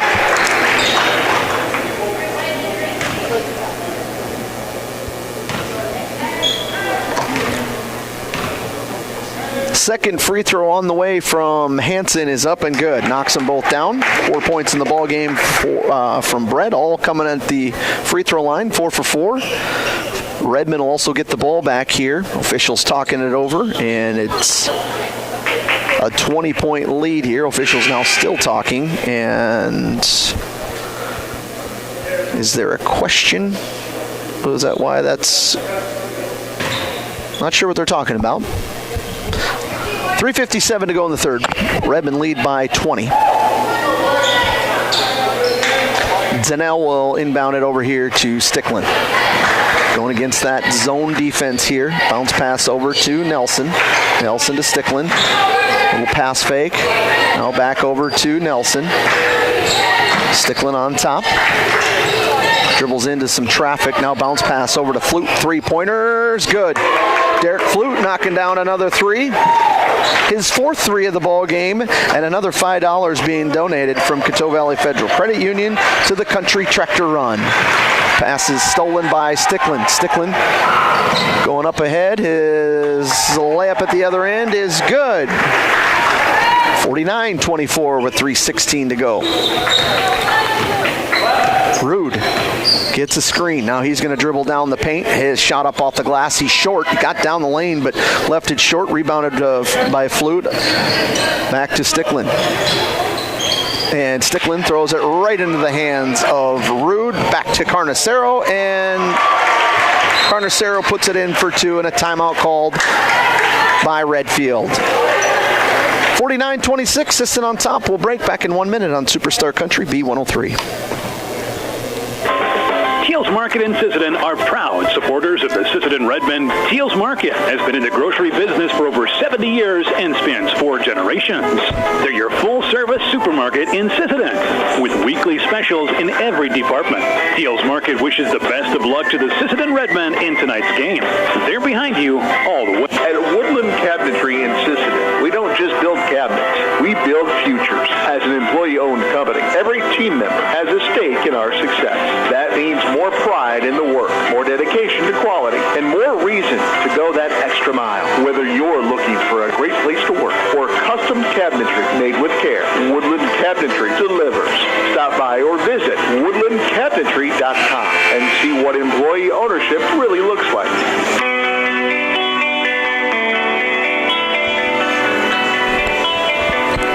Superstar Country B103 coming out of that Dakota Bank timeout, called by Redfield there. 49-26, Sisseton on top with 2:54 to go here in the third quarter. Flute, Brown, Nelson, Sticklin, and Hansen on the floor here for Sisseton.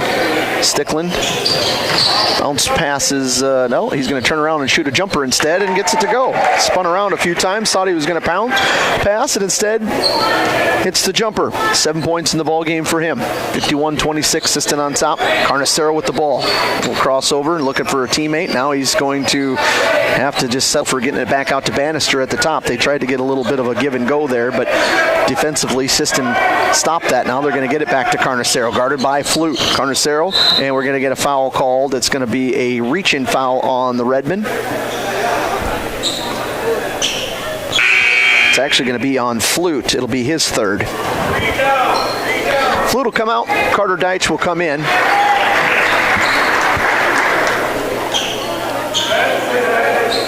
(51-26), 2:18 to go. Redfield with the basketball. Sisseton with the lead. Rude passes over the top.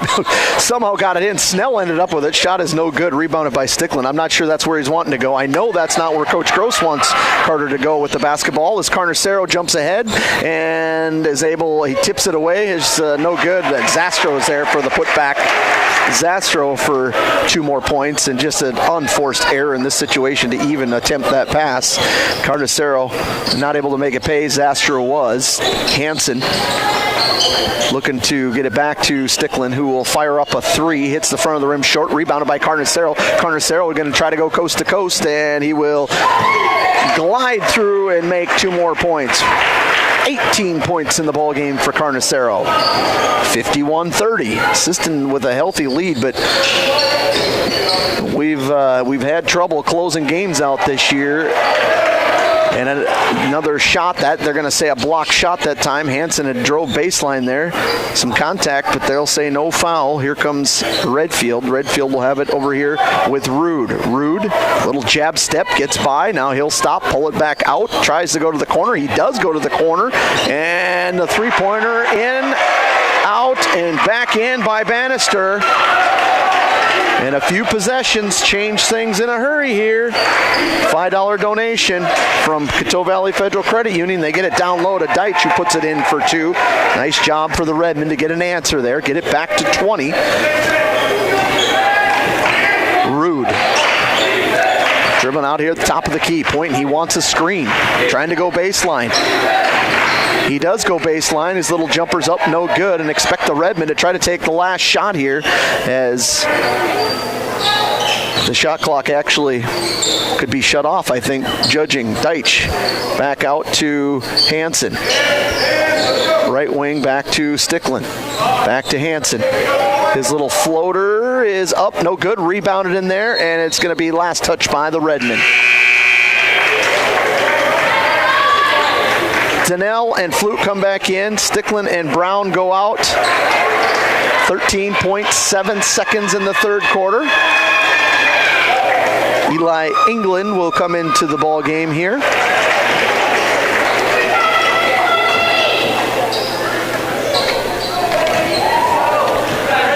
Ball inbounded to Rude. Rude, hesitation, down the lane he goes, swiping in and gets it to go. Rude for 2 more, 3 seconds to go. Levi gonna chuck it up from half court. Little double clutch and won't get it to go.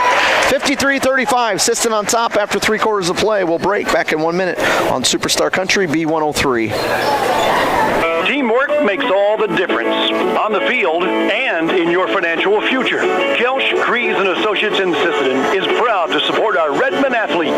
Whether it's tax preparation, accounting, or financial planning, their experienced team works works hard to give you the guidance and confidence you need. Just like our student athletes, they know success comes from preparation and dedication. Kelsch, Kreese & Associates in Sisseton, proud supporters of Redmond sports and proud to be a part of this great community.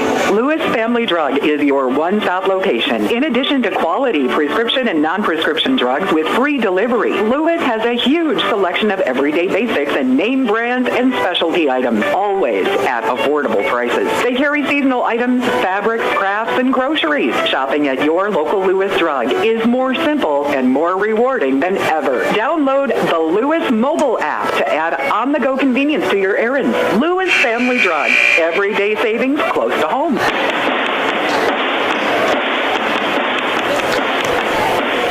Superstar Country B103. We're on YouTube at B103 Radio, KBWS. Thank you to our streaming sponsors, Investment Centers of America, Sisseton Livestock, Edgewood Vista, SW Health and Fitness, Coteau Valley Federal Credit Union. Redmond with a 53-35 lead here. Flute, Nelson, Hansen, Deitch, and Donnell all in the ball game for Sisseton. Going against that zone defense. Three-pointer from Flute is in and out, no good. Rebounded, fighting for it was Donnell, also Rude, and they'll call a jump ball, and it'll go to the Pheasants.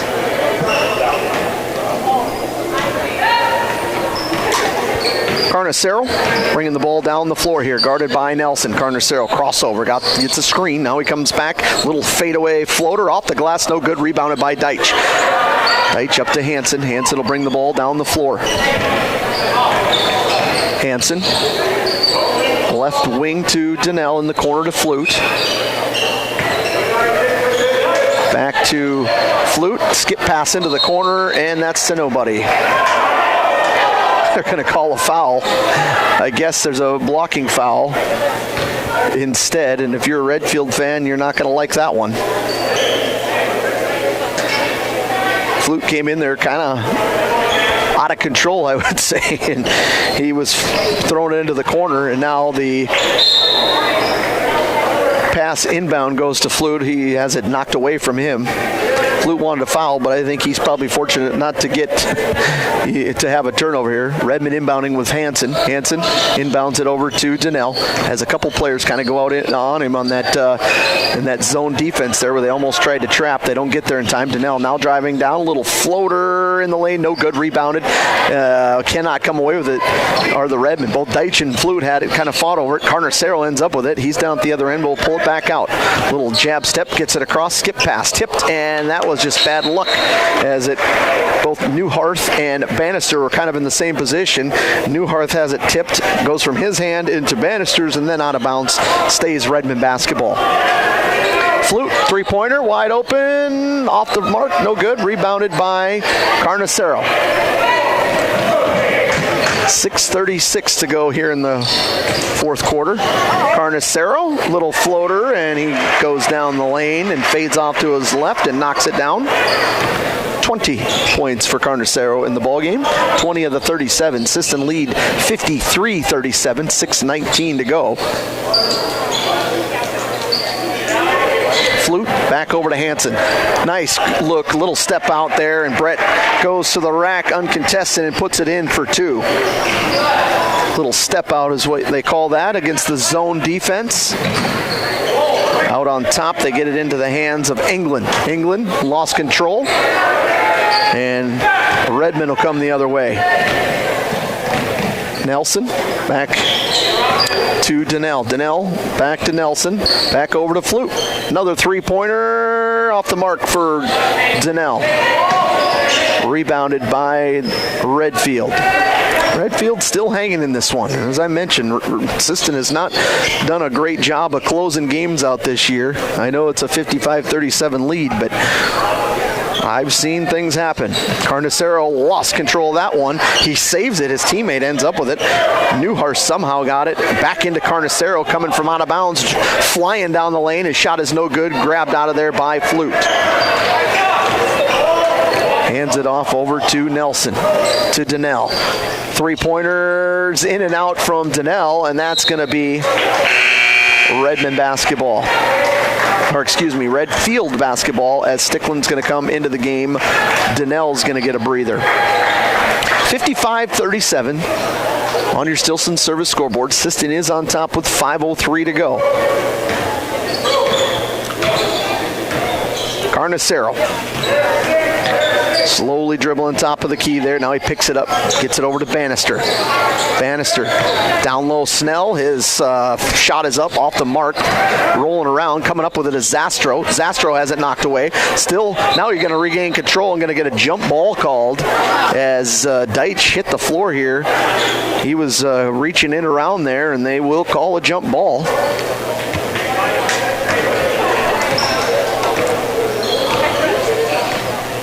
Stickland brings the ball across midcourt to Hansen in the corner to Nelson. Nelson back has the ball tipped away from Carnicero. Back over to Hansen. Hansen back over to Flute. Flute steps in, is off the mark. His board is put back by Deitch, and we're going to get a foul called. Deitch and then to Flute. So Flute flew in there kind of off balance, throws it up, was able to get the rebound. I think Deitch actually got the first one. Flute got the second one. They'll say he was fouled as Zastro picks up his fourth with 4:22 to go in the contest.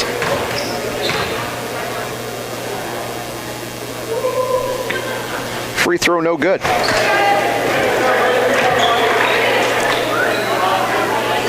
$19 points in the ball game for Flute.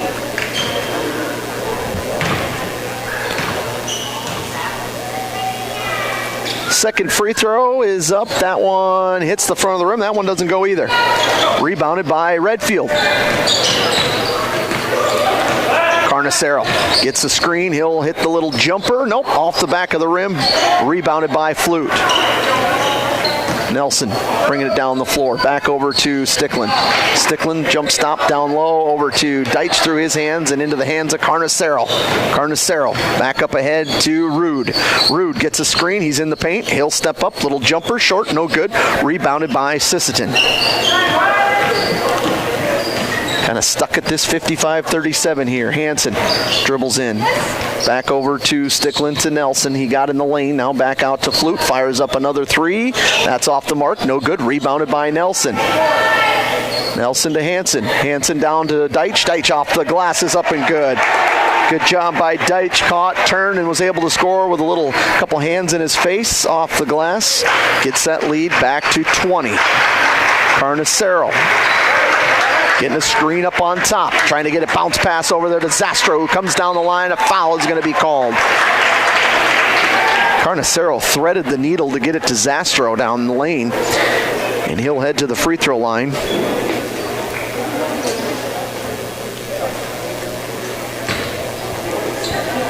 Zastro with 4 points in the ball game. Free throw, first free throw is up and good. Brown, Donnell come in, Stickland, Deitch come out. Carnicero comes out, and so does Rude. England's in the ball game, so is Newharth. Snell. Zastro's second free throw is up. That one's good. 57-39. 3:10 to go here in the ball game. Back over Hansen.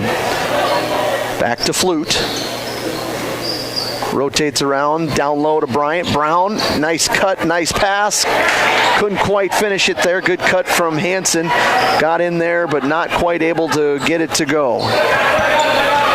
Crossover out on top over by Newharth. Lost control of it. Hansen getting in front. Also hits the floor. He bounces back up quickly. Foul will be called. That's going to be the fourth foul on Redfield. Checking into the ball game is Harden. Out goes Zastro. 2:46 to go here in this contest, 57-39. Sisseton on top on your Stilson service scoreboard. Girls varsity got a win, 50-48 in overtime. Another three-pointer from Flute, still chucking them up. That's a $5 more going from Coteau Valley Federal Credit Union to Country Tractor Run. Skip pass over to Bannister. Into the corner to Snell. Snell lost control, regains it. Now he'll spin around trying to find a teammate. Who's going to get it? Back out. They finally come down as Harden. Harden's going to chuck it from the cheap seats. Shot is up, no good. Rebounded by the Redmen. Soon Coach Gross has got 5 players set to check in there at the scorer's table. Brown up on top over to Nelson. Hansen. Donnell back to Nelson. Into the corner to Flute. Flute back over to Brown. 8 seconds on the shot clock. Flute will take it. 3-pointer hits the front of the rim. No good. Offensive rebound by Nelson. And a timeout. Just swap them out there for Coach Gross on that timeout. Nielsen, Wagner, Ham, Perez, and also German checking into the ball game here for Sisseton. 60-39 is the score with 1:35 to go in the fourth quarter.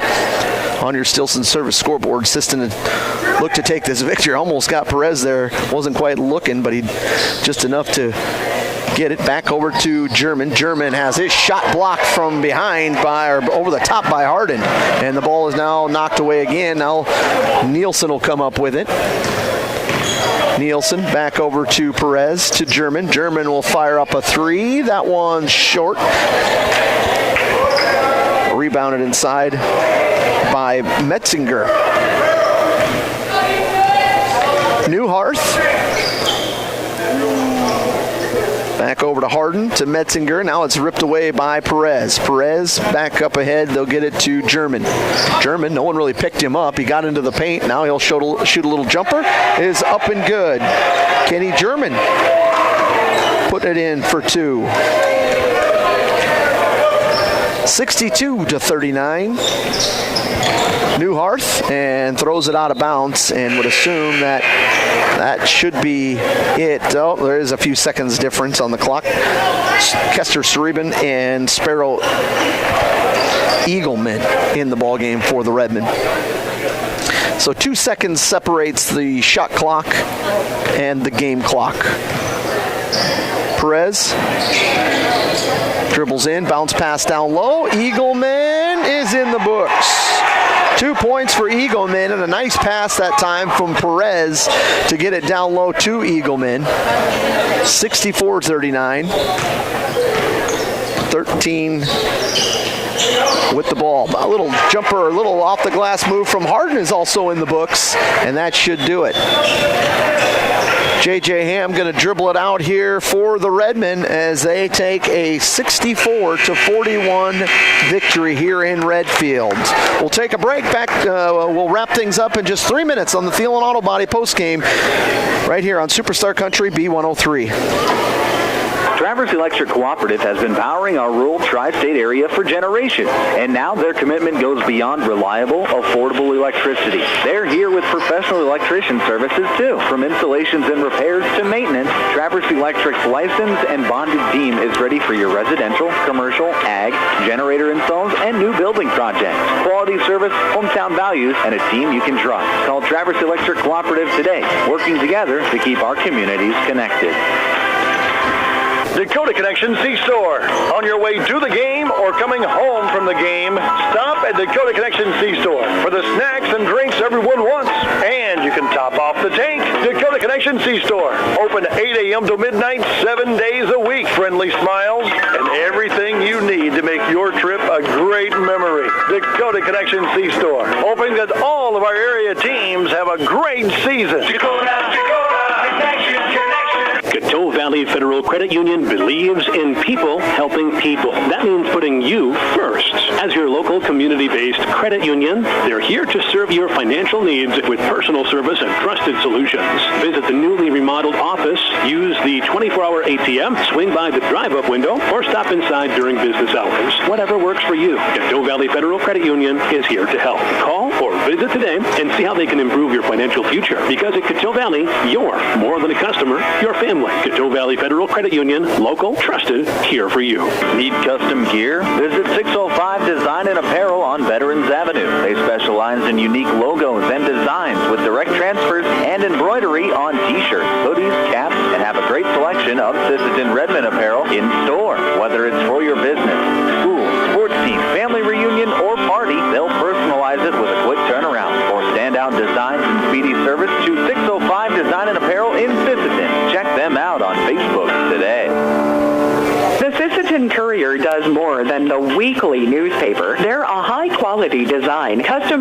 service and office supplies provider. With their wide format printers, they can print up canvas prints, posters, and banners. They can also design cards like Save the Date, invitations to any occasion, Christmas cards, full color envelopes, raffle tickets, scratch pads, and much more. No job is too big or too small, and they will beat the price of their competitors, or at least match it. For a quote on pricing and more information, give them a call or stop in to the Sisseton Courier.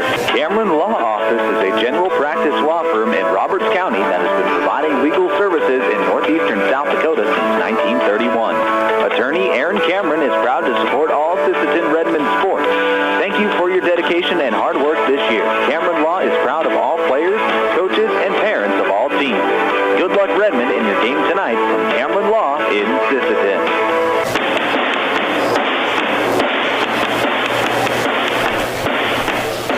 Superstar Country B103, Josh Sticklin wrapping things up here on the Thielen Auto Body post game.